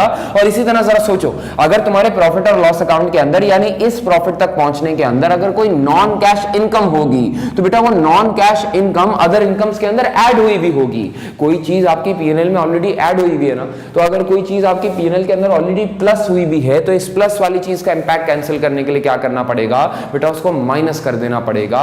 यानी फिर वही बात, नॉन कैश एक्सपेंसेस बेटा आपके P&L में से लेस हुए हुए होते हैं, इसका इंपैक्ट कैंसिल करने के लिए आप ऐड कर दीजिएगा। बेटा नॉन कैश इनकम्स आपके P&L में ऐड हुई भी होती हैं, बेटा इसका इंपैक्ट कैंसिल करने के लिए आप इनको माइनस कर दीजिएगा। ये सारी की सारी एडजस्टमेंट्स आप पास करेंगे। सर क्या मतलब? सर क्या मतलब जरा समझाइएगा। बेटा मिसाल के तौर पे तुम्हारे P&L के अंदर डिप्रिसिएशन एक नॉन कैश एक्सपेंस शामिल होता है, बेटा इसका इंपैक्ट कैंसिल करने के लिए यानी कैश एंड कैश इक्विवेलेंट्स के ऊपर फोकस करने के लिए इस नॉन कैश एक्सपेंस को डिलीट कर देना, यानी डिप्रिसिएशन ऑलरेडी लेस हुआ होगा P&L से, तुम ऐड बैक कर देना। बेटा कभी डिप्रिसिएशन होगा और हो सकता है किसी इंटेंजिबल एसेट के लिए यानी IA के लिए कोई अमोर्टाइजेशन हो, बेटा अमोर्टाइजेशन भी एक नॉन कैश एक्सपेंस होता है, ऑलरेडी तुम्हारे P&L में से लेस हुआ होगा, इसका इंपैक्ट कैंसिल करने के लिए तुम एड बैक कर देना। बेटा इसी तरह इंपेयरमेंट, बेटा इंपेयरमेंट का मतलब होता है sudden fall in the value of an asset, लेकिन ये विद रेफरेंस टू मार्केट होती है या विद रेफरेंस टू एसेट होती है, इसका ताल्लुक कैश से बजाते खुद कुछ नहीं होता। तो क्योंकि ये भी बेटा एक नॉन कैश एक्सपेंस होता है, तुम इसको भी क्या कर दिया करना, एड बैक कर दिया करना।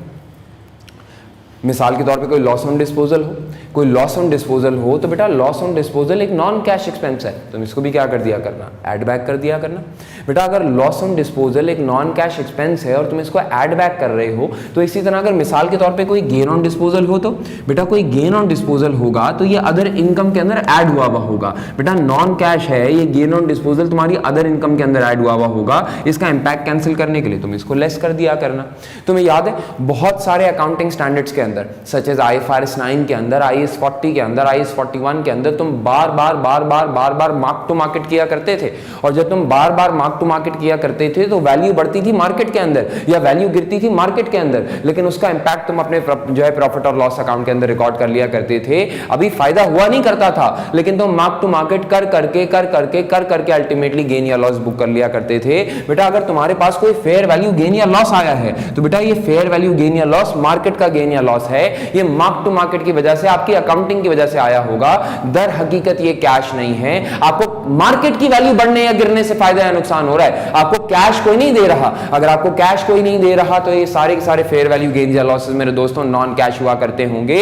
अगर कोई फेयर वैल्यू गेन होगा तो बेटा फेयर वैल्यू गेन ऊपर अदर इनकम्स में ऐड हुआ होगा। अगर कोई चीज आपके पीएनएल में ऐड हुई भी है तो बेटा गेन का इंपैक्ट लेस करने के लिए, बेटा गेन का इंपैक्ट सेट ऑफ करने के लिए तुम फेयर वैल्यू गेन्स को लेस कर दिया करना। अगर कभी तुम्हारे पीएनएल के अंदर कोई फेयर वैल्यू लॉसेस हो तो बेटा फेयर वैल्यू लॉसेस ऑलरेडी एक एक्सपेंस होते हैं, तुम्हारे पीएनएल के अंदर से लेस हुए होंगे, इनका इंपैक्ट कैंसिल करने के लिए तुम क्या कर दिया करना, ऐड बैक कर दिया करना।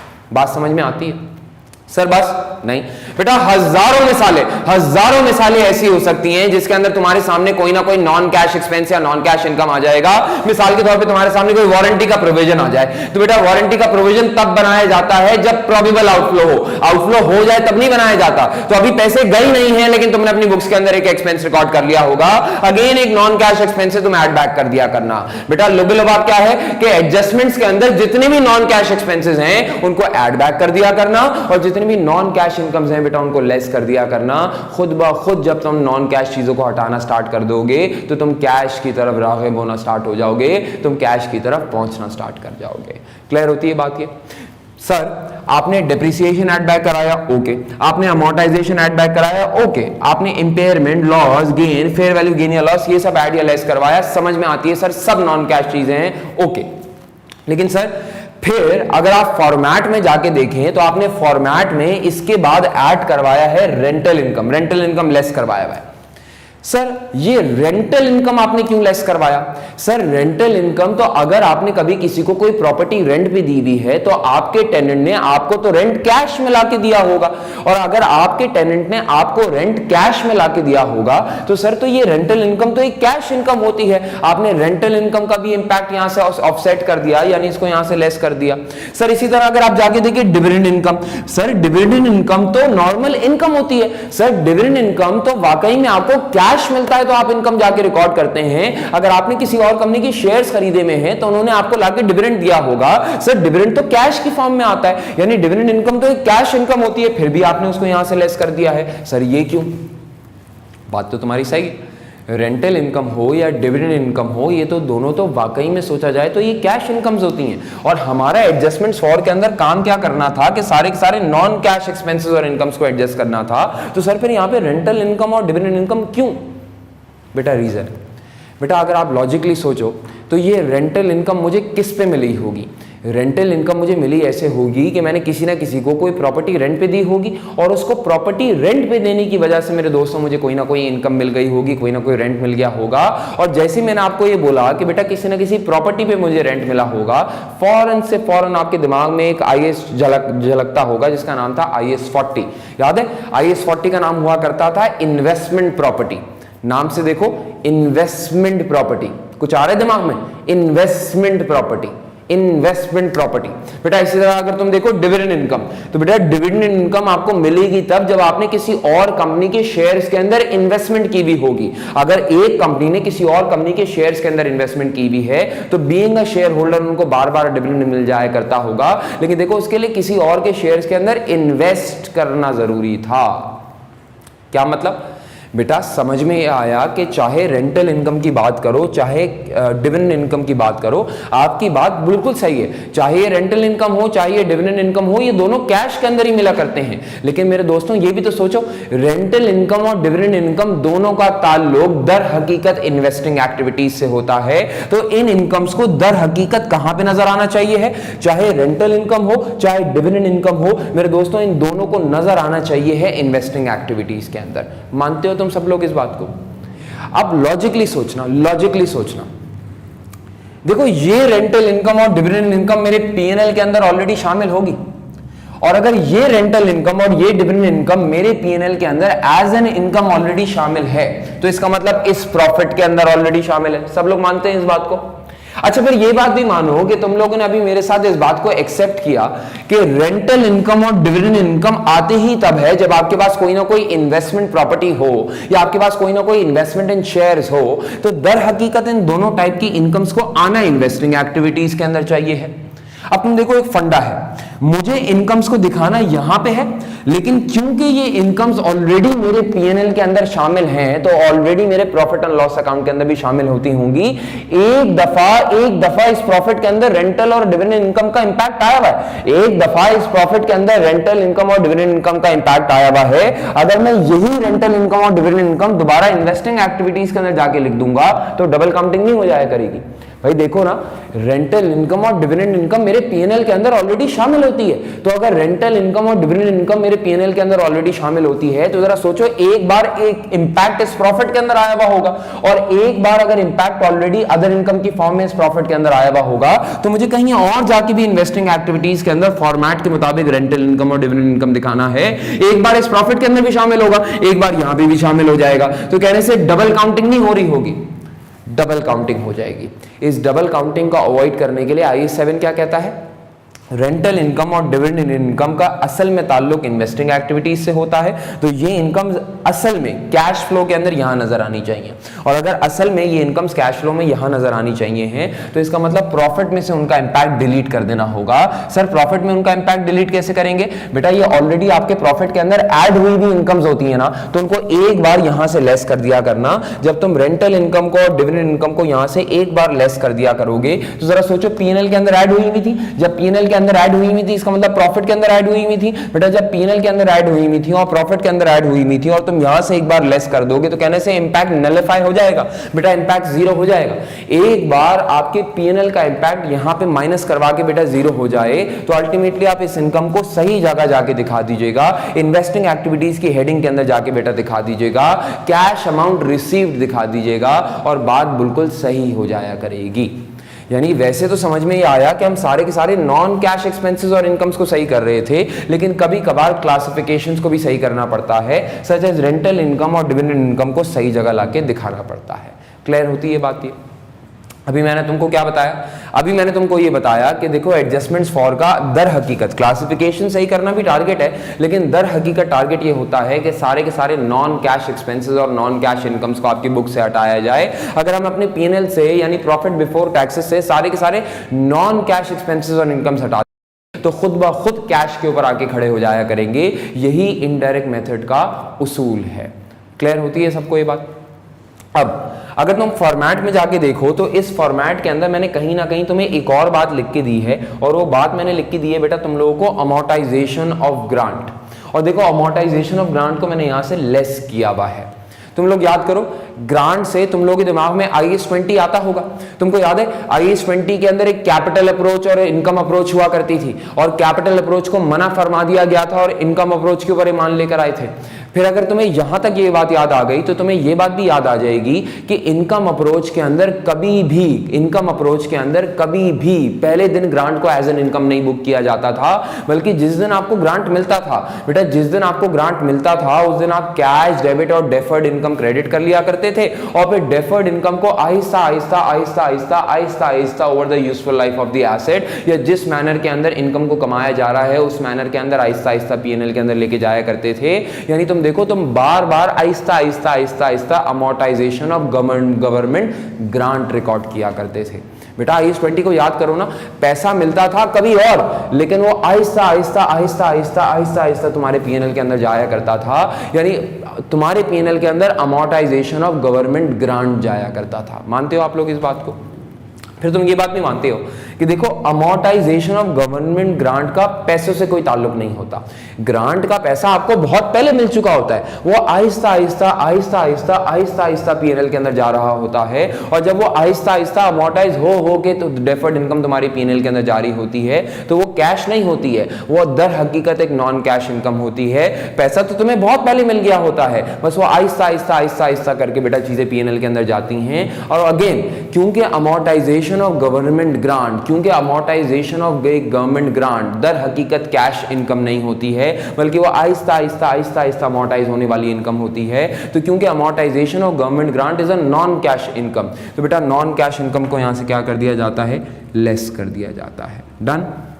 तुम नोट करो, मैंने अमोर्टाइजेशन ऑफ गवर्नमेंट ग्रांट का इंपैक्ट लेस किया है, लेकिन अगर तुम्हें वाकई में इस साल कोई गवर्नमेंट ग्रांट मिला, अगर वाकई में बेटा तुम्हें इस साल कोई गवर्नमेंट ग्रांट मिला, तो वो जो गवर्नमेंट ग्रांट रिसीव हुआ है बेटा वो तुम्हारे कैश फ्लो में ऐड हो जाया करेगा। अगर कोई इनकम के अंदर अमोर्टाइजेशन हो रही है, थोड़ा थोड़ा थोड़ा थोड़ा थोड़ा करके बेटा इनकम के अंदर जा रहा है, तो वो जो अमोर्टाइजेशन का इंपैक्ट है बेटा वो हट जाया करेगा, और जो दर हकीकत असल में तुम्हें गवर्नमेंट ग्रांट मिला है बेटा वो ऐड हो जाया करेगा, यानी कैश वैल्यू ऐड हो जाया करेगी। सर, अगर हम आपके फॉर्मेट पे गौर करें तो हमें अभी अभी ये बात क्लिक हुई कि जो गवर्नमेंट ग्रांट रिसीव्ड है, हम समझते हैं जो पैसा मिला है उसको कैश फ्लो में लेके जाना है, जो आहिस्ता आहिस्ता करके अमोर्टाइजेशन हो रही है उसको पीएनएल में, सॉरी, उसको कैश फ्लो में लेके नहीं जाना। कैश फ्लो का दर हकीकत ताल्लुक पैसों से होता है, तो हर जगह आप पैसों पैसों पैसों की बात कर रहे हैं। लेकिन सर हमें समझ में ये आया कि आपने गवर्नमेंट ग्रांट रिसीव्ड को इन्वेस्टिंग एक्टिविटीज के अंदर भी दिखाया है, और गवर्नमेंट ग्रांट रिसीव्ड को आपने कहीं ना कहीं ऑपरेटिंग एक्टिविटीज के अंदर भी दिखाया है। ये दो जगह गवर्नमेंट ग्रांट रिसीव्ड को क्यों दिखा रहे हैं? तुम लोग को याद है IAS 20 के अंदर हम लोगों ने पढ़ा था कि एक ग्रांट रिलेटेड टू एसेट होती है और एक ग्रांट रिलेटेड टू इनकम होती है। वो कोई भी grant which is other than grant related to asset, उन सबको ग्रांट रिलेटेड टू इनकम कहा जाता है। बेटा ग्रांट रिलेटेड टू एसेट वो ग्रांट होती है जो आपको तब मिलती है जो कि बेस कर रही होती है किसी ना किसी एसेट को परचेज करने के ऊपर।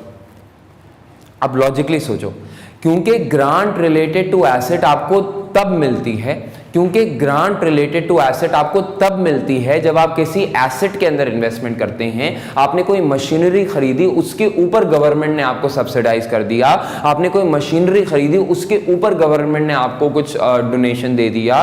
तो क्योंकि government grant related to asset तब मिलता है जब आप एसेट के अंदर इन्वेस्टमेंट करते हो। तो अगर बेटा कभी भी ग्रांट रिलेटेड टू एसेट हो तो बेटा ग्रांट रिलेटेड टू एसेट दर हकीकत एसेट के अंदर इन्वेस्टमेंट से रिलेट करता है। और अगर एसेट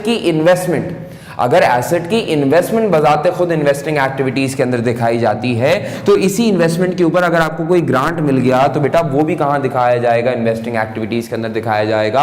अगर कोई ग्रांट रिलेटेड टू एसेट हो तो क्योंकि एसेट की इन्वेस्टमेंट में भी आगे चल के बढ़ाऊंगा कि इन्वेस्टिंग एक्टिविटीज के अंदर दिखाई जाती है, तो इसी इन्वेस्टमेंट के ऊपर मिलने वाला ग्रांट भी कहां दिखाया जाएगा? इन्वेस्टिंग एक्टिविटीज के अंदर दिखाया जाएगा। डन? लेकिन अगर कोई ग्रांट रिलेटेड टू इनकम हो, बेटा ग्रांट रिलेटेड टू इनकम आपको तब मिलती है जब आप कोई ऑपरेशनली अच्छा काम करते हैं। मिसाल के तौर पे आपने थर के अंदर जाके प्रोजेक्ट स्टार्ट किया, क्योंकि आप थर के अंदर जाके काम कर रहे हैं, इस वजह से गवर्नमेंट आपको ग्रांट दे रही है। मिसाल के तौर पे आपने कैंसर का फ्री अस्पताल स्टार्ट किया, तो क्योंकि आप कैंसर का फ्री अस्पताल स्टार्ट कर रहे हैं, आप कैंसर का फ्री इलाज कर रहे हैं, तो आपके काम के ऊपर यानी आपके ऑपरेशन के ऊपर आपको ग्रांट दिया जा रहा है। अगर कभी भी कोई भी ग्रांट रिलेटेड टू इनकम हो तो ग्रांट रिलेटेड टू इनकम क्योंकि इनकम से रिलेट करती है तभी उसको ऑपरेटिंग एक्टिविटीज की हेडिंग के अंदर रखा जाता है। अगर ग्रांट रिलेटेड टू इनकम होगा तो ऐसा ग्रांट मेरे दोस्तों ऑपरेटिंग एक्टिविटीज के अंदर आएगा। अगर ग्रांट रिलेटेड टू एसेट होगा तो डेफिनेटली ये इन्वेस्टिंग एक्टिविटीज के अंदर आएगा। सर अब हमें कैसे पता चलेगा क्वेश्चन के अंदर कि ग्रांट रिलेटेड टू इनकम है या ग्रांट रिलेटेड टू एसेट है? चलेगा पता। लिख के देगा एग्जामिनर। हमेशा एग्जामिनर खुद से लिख के देगा कि मैं ग्रांट रिलेटेड टू इनकम की बात कर रहा हूं या ग्रांट रिलेटेड टू एसेट की बात कर रहा हूं। आपका काम यह होगा कि सही ग्रांट रिसीव्ड को सही जगह जाके दिखाएं। अगर ग्रांट रिलेटेड टू इनकम हो तो उसको ऑपरेटिंग एक्टिविटीज के अंदर डालें, अगर ग्रांट रिलेटेड टू एसेट हो तो फिर उसको इन्वेस्टिंग एक्टिविटीज के अंदर डालें। यह आपका काम होगा सही जगह जाके क्लासिफाई करना। डन होती है बात। अभी देखो, अभी तक हमने सीखा क्या? हमने ये सीखा कि आपको करना क्या होगा कि आप अपनी सबसे पहले cash flow from operating activities की हेडिंग डालोगे, प्रॉफिट बिफोर टैक्स की फिगर उठाओगे, फिर इस प्रॉफिट बिफोर टैक्स की फिगर के अंदर सारे के सारे नॉन कैश एक्सपेंसेस और नॉन कैश इनकम्स को एडजस्ट कर दोगे और कुछ क्लासिफिकेशंस को सही कर दोगे। तुम सारी की सारी चीजों को सही कर दोगे और उसके अंदर सही करते करते करते करते बहुत सारी मिसालें आ जाएंगी और एक मिसाल ये भी आ जाएगी जिसका नाम होगा इंटरेस्ट एक्सपेंस। तुम सारी की सारी चीजों को ऐड बैक करना और सारी की सारी चीजों को ऐड बैक करने के साथ साथ साथ साथ साथ साथ तुम इंटरेस्ट एक्सपेंस को भी ऐड बैक करोगे। सर सवाल, सर इंटरेस्ट जो होता है वो तो कैश में पे होता है, तो अगर इंटरेस्ट कैश में पे होता है तो इंटरेस्ट एक्सपेंस तो एक कैश एक्सपेंस होता है, तो आपने इसको ऐड बैक क्यों कर दिया? बेटा इसको ऐड बैक इस वजह से कर दिया है क्योंकि देखो मैंने कहीं ना कहीं जाके आगे क्या लिखा हुआ है? Interest paid. क्योंकि मुझे कहीं ना कहीं आगे जाके इंटरेस्ट पेड की अमाउंट को लेस करना है। सुनना, क्योंकि मुझे कहीं ना कहीं मेरा IAS 7 का फॉर्मेट ये कहता है कि इंटरेस्ट पेड को यहां से लेस करो, क्योंकि मुझे आगे जाके कहीं ना कहीं से इंटरेस्ट पेड की अमाउंट लेस करनी है, तो मुझे एक बार क्या करना पड़ेगा? उसको ऐड बैक करना पड़ेगा ताकि दर हकीकत में यहां से जाके क्या कर सकूं मेरे दोस्तों? उसको लेस कर सकूं। यानी इसका मतलब समझ में आया कि बेशक इंटरेस्ट एक्सपेंस एक कैश एक्सपेंस होता है, लेकिन फिर भी उसको हमेशा ऑपरेटिंग एक्टिविटीज के अंदर शुरू में ऐड बैक करना जरूरी होगा, क्योंकि आगे चल के इसी फिगर को कहीं ना कहीं से माइनस जरूर करना है। अब सवाल, सर आप ये कहते हैं कि यहां पे इंटरेस्ट एक्सपेंस को ऐड बैक करना इस वजह से जरूरी है क्योंकि आगे चल के माइनस करना है। तो सर अगर आगे चल के माइनस ही करना था तो यहां ऐड बैक क्यों किया? और अगर यहां ऐड बैक करके आगे चल के माइनस ही करना था तो इतने दो काम क्यों किए? यानी हमारा सवाल बेसिकली आपसे बनता है कि इस बात पे क्यों इतना जोर है कि इंटरेस्ट एक्सपेंस को यहीं से जाके लेस किया जाए? क्यों इंटरेस्ट पेड को मैं यहीं से लेस करूं? वहीं रहने देते, बात वहीं की वहीं खत्म हो जाए करती। आप कहते हो पहले ऐड बैक करो बाद में जाके लेस करो। अरे भाई अगर लेस ही करना था तो फिर ऐड क्यों करवाया? क्या फायदा हुआ? तो सुनो, IAS 7 ये कहता है कि देखो इंटरेस्ट पेड को तुम हमेशा लेस किया करो कैश जनरेटेड फ्रॉम ऑपरेशंस की फिगर के बाद। सर क्या मतलब? बेटा आगे चल के हम एक फिगर निकालेंगे जिस फिगर का नाम होगा कैश जनरेटेड फ्रॉम ऑपरेशंस। बेटा कैश जनरेटेड फ्रॉम ऑपरेशंस की फिगर एक ऐसी फिगर होती है, यानी इसकी लुग़वी मायने पता है क्या है? कैश जनरेटेड फ्रॉम ऑपरेशंस के लुग़वी मायने ये हैं कि दर हकीकत जब पूरे साल आपने ऑपरेशंस कंडक्ट किए, तो जब पूरे साल आपने अपने ऑपरेशंस कंडक्ट किए, आपने चीज़ों को खरीदा बेचा, अपनी चीज़ों को खरीदा बेचा, तो पूरे साल ऑपरेटिंग एक्टिविटीज को कंडक्ट करने के बाद आपकी जेब में कितना पैसा बचा, यानी या पॉजिटिव पैसा बचा या नेगेटिव पैसा बचा। अच्छा एक बात बताओ, ये कैश जनरेटेड फ्रॉम ऑपरेशंस का मतलब क्या है? कि दर हकीकत पूरा साल बिजनेस रन करने के बाद तुम्हारी जेब में कैश बचा या नहीं बचा, यही बात है। सवाल, सर क्या कैश जनरेटेड फ्रॉम ऑपरेशंस का आंसर पॉजिटिव होना चाहिए है या नेगेटिव होना चाहिए? बेटा अगर आंसर नेगेटिव होना तो ऐसे हालात के अंदर बिजनेस बंद कर देना चाहिए। सोचो ना, अगर आपका कैश जनरेटेड फ्रॉम ऑपरेशंस, यानी जिसका मतलब क्या होता है? खालिसतन आपने पूरे साल काम कर करके कमाया कितना। अगर आपका cash generated from operations negative आ रहा है तो इसका मतलब यह हुआ कि आपने पूरे साल काम करके पैसा कमाया नहीं है, बल्कि उल्टा पैसा गवाया है। यानी कैश जनरेटेड फ्रॉम ऑपरेशंस की फिगर नेगेटिव आने का मतलब यह है कि जैसे मैंने आपको पढ़ाया और पैसे भी दिए। यानी जरा सोचो, अगर मुझे आपको पढ़ाने के पैसे भी देने पड़े, तो अगर मुझे आपको पढ़ाने के आपको ही पैसे देने पड़े, तो आप ये मुझे बोलोगे कि सर इससे अच्छा तो ये है कि आप घर पे बैठ जाओ, आप घर पे बैठ जाओ, आप ना पढ़ाओ।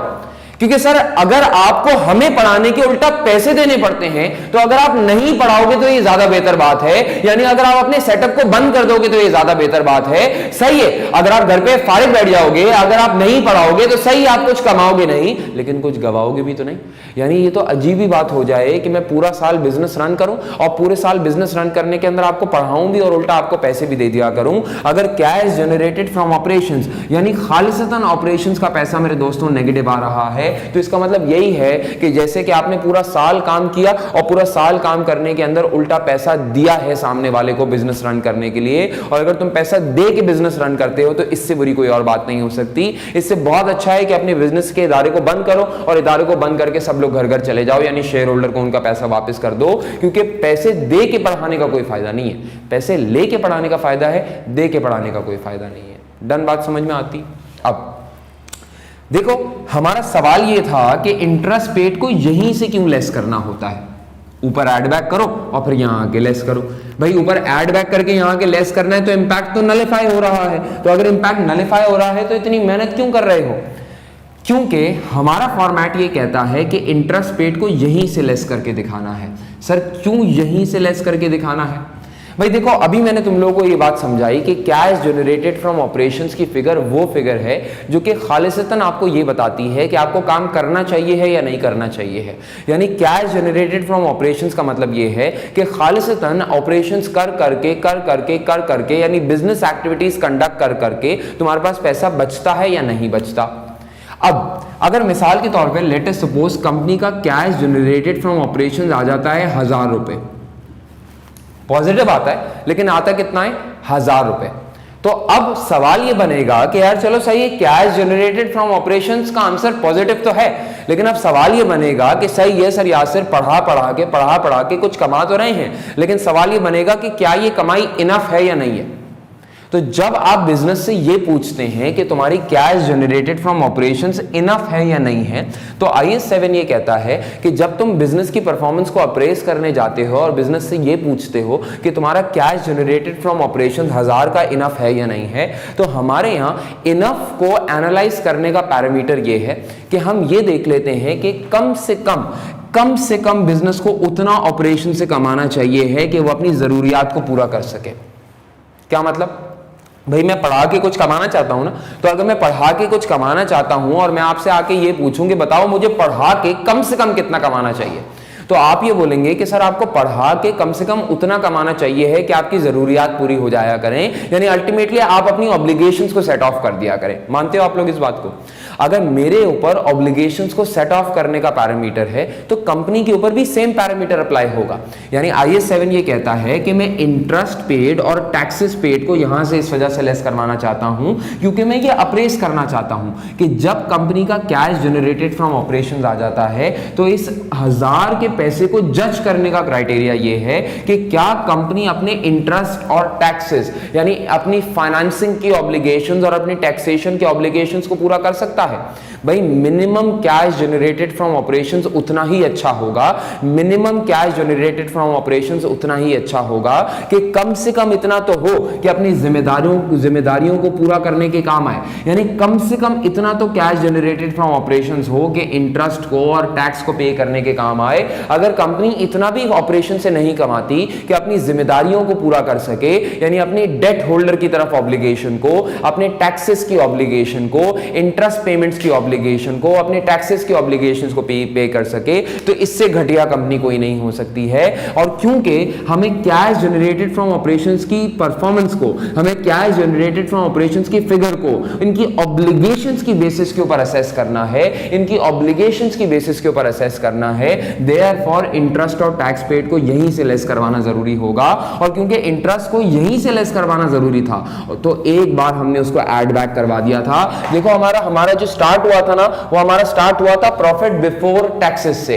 प्रॉफिट बिफोर टैक्सेस के अंदर से इंटरेस्ट का इंपैक्ट ऑलरेडी एक बार लेस हुआ होता है। हम एक बार इंटरेस्ट एक्सपेंस को ऐड बैक करके यहां का इंपैक्ट नलिफाई करवाएंगे और फिर जितना भी इंटरेस्ट पे हुआ उसको कैश जनरेटेड फ्रॉम ऑपरेशंस के बाद से लेस करवाएंगे, ताकि ये असेस कर सकें कि कंपनी ने जो कैश जनरेटेड फ्रॉम ऑपरेशंस कमाया है क्या वो इतना है या नहीं है कि इंटरेस्ट को कम से कम पे ऑफ किया जा सके, यानी अपनी ड्यूटीज अपनी लायबिलिटीज को पूरा किया जा सके। क्लियर? तो in order to appraise cash generated from operations, interest paid और टैक्स पेड को यहीं से लेस किया जाता है। डन। बहुत अरसे पहले एक सवाल आया था, बहुत अरसे पहले की बात कर रहा हूं, कि F7 के अंदर, उस जमाने में F7 बोलते थे आपके FR के पेपर को, तो उसमें एक सवाल ये आया था कि भाई बताओ what is the difference in IS7, what is the difference in IS7 and UK gap for statement of cash flows. अच्छा, वैसे तो अब देखो, अब सच बात ये है कि यूके के अंदर भी पूरा का पूरा IAS और IFRS अप्लाई हो चुका है, वो अडॉप्ट कर चुके हैं, लेकिन उससे पहले यूके के अंदर हुआ करते थे UK gap, United kingdom generally accepted accounting principles, जो कि ऑल्दो IAS और IFRS के करीब करीब थे लेकिन फिर भी मुख्तलिफ थे। तो एक बार F7 के अंदर एक सवाल ये आ गया कि एग्जामिनर ने ये पूछा कि बताओ what is the difference between IS7 and UK gap. तो उन डिफरेंसेस के अंदर से एक डिफरेंस ये था कि जब आप यूके गैप की बात करते हैं, और खास तौर पे जिन लोगों ने ए लेवल्स पढ़ा हुआ है वो जब A2s के अंदर स्टेटमेंट ऑफ कैश फ्लो जाके पढ़ते हैं, और खास तौर पे कोई पुराना पास पेपर जाके करते हैं, तो उन्होंने ये बात जरूर विटनेस की होगी कि जब आप यूके गैप की बात करते हैं तो यूके गैप के अंदर जो डिविडेंड्स पेड है, जो डिविडेंड्स पेड है, तुम देखो मैंने डिविडेंड्स पेड को कहां लिखा है, डिविडेंड्स पेड को मैंने लिखा है फाइनेंसिंग एक्टिविटीज के अंदर, अभी चल के समझाऊंगा। यूके गैप के अंदर डिविडेंड्स पेड की अमाउंट को यहीं से लेस किया जाता है, यानी कैश जनरेटेड फ्रॉम ऑपरेशन से ही लेस किया जाता है। आप बोलेंगे ऐसा क्यों? बेटा ऐसा इसलिए क्योंकि यूके गैप ये कहता है कि देखो इंटरेस्ट पेड का मतलब क्या है कि आप एक फाइनेंस प्रोवाइडर यानी केडी, कॉस्ट ऑफ डेट, आप यहां से लेस कर रहे हैं, और अगर केडी यानी कॉस्ट ऑफ डेट यानी एक फाइनेंस प्रोवाइडर के पैसे आप यहां से लेस कर रहे हैं, तो अगर एक फाइनेंस प्रोवाइडर के पैसे यहां आ रहे हैं तो फिर दूसरे फाइनेंस प्रोवाइडर के पैसे यहां क्यों आए? यानी जिन लोगों ने F9 पढ़ा हुआ है वो मेरी बात को समझेंगे कि भाई अगर केडी यहां पे आ रहा है, अगर कॉस्ट ऑफ डेट यानी इंटरेस्ट पेड यहां पे आ रहा है, तो फिर कॉस्ट ऑफ इक्विटी यानी डिविडेंड पेड यहां क्यों आए?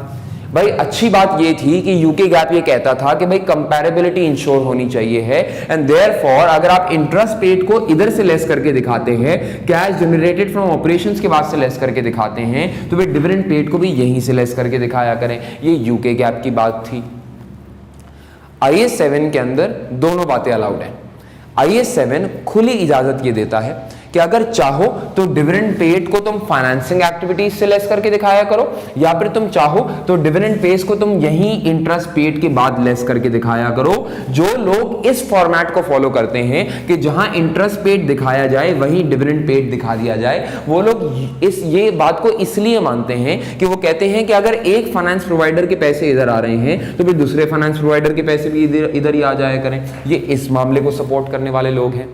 जो लोग वो लोग हैं जो कि ये कहते हैं कि डिविडेंड्स पेड को इधर दिखाया जाए, याद रखना IS7 दोनों को अलाउ करता है। तो जो लोग ये कहते हैं कि डिविडेंड्स पेड को फाइनेंसिंग एक्टिविटीज में से लेस करके दिखाया जाए, यानी यहां से लेस ना करके दिखाया जाए, वो लोग इस वाले आइडिया को इस वजह से ज्यादा सपोर्ट करते हैं क्योंकि वो ये कहते हैं कि डिविडेंड्स पे करना कोई ऑब्लिगेशन नहीं है।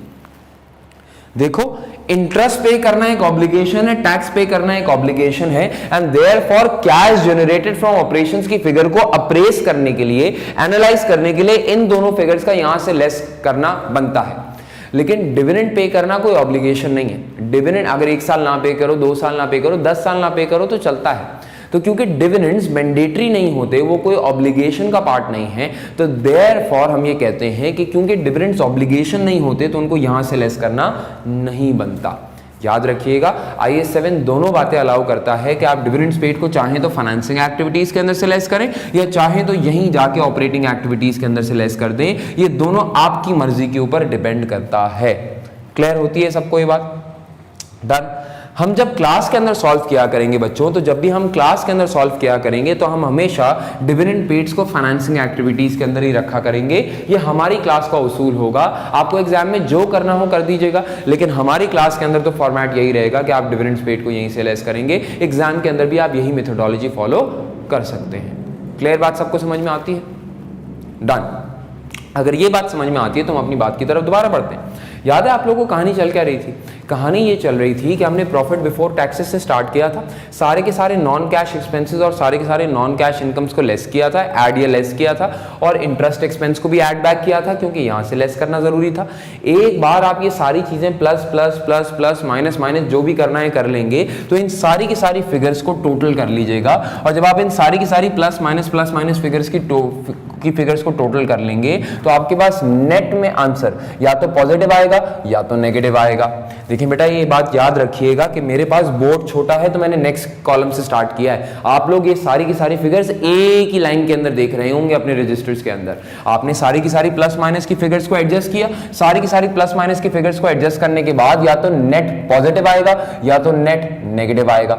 अगर पॉजिटिव एडजस्टमेंट्स आए तो इस प्रॉफिट बिफोर टैक्स की फिगर में ऐड कर लीजिएगा, अगर नेगेटिव एडजस्टमेंट्स आए तो बेटा प्रॉफिट बिफोर टैक्स के अंदर से इसको लेस कर दीजिएगा। जब आप प्रॉफिट बिफोर टैक्सेस के अंदर ये सारे के सारे प्लस और माइनस एडजस्ट कर देंगे तो अब आपके पास एक नया प्रॉफिट आ जाएगा, और जिस नए प्रॉफिट को हम लोग कहते हैं operating profit before changes in working capital. आप प्रॉफिट बिफोर टैक्सेस को उठाओगे और इस प्रॉफिट बिफोर टैक्सेस के अंदर add less add less add less add less यानी नेट ऐड या लेस कर दोगे। जब सब कुछ कर दोगे तो आपके पास एक नया ऑपरेटिंग प्रॉफिट आएगा, और इस ऑपरेटिंग प्रॉफिट को कहा जाता है operating profit before changes in working capital.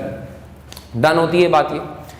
अब हम पहुंच गए मेरे दोस्तों operating profit before changes in working capital पे। किसी को मालूम है कि वर्किंग कैपिटल का मतलब क्या होता है?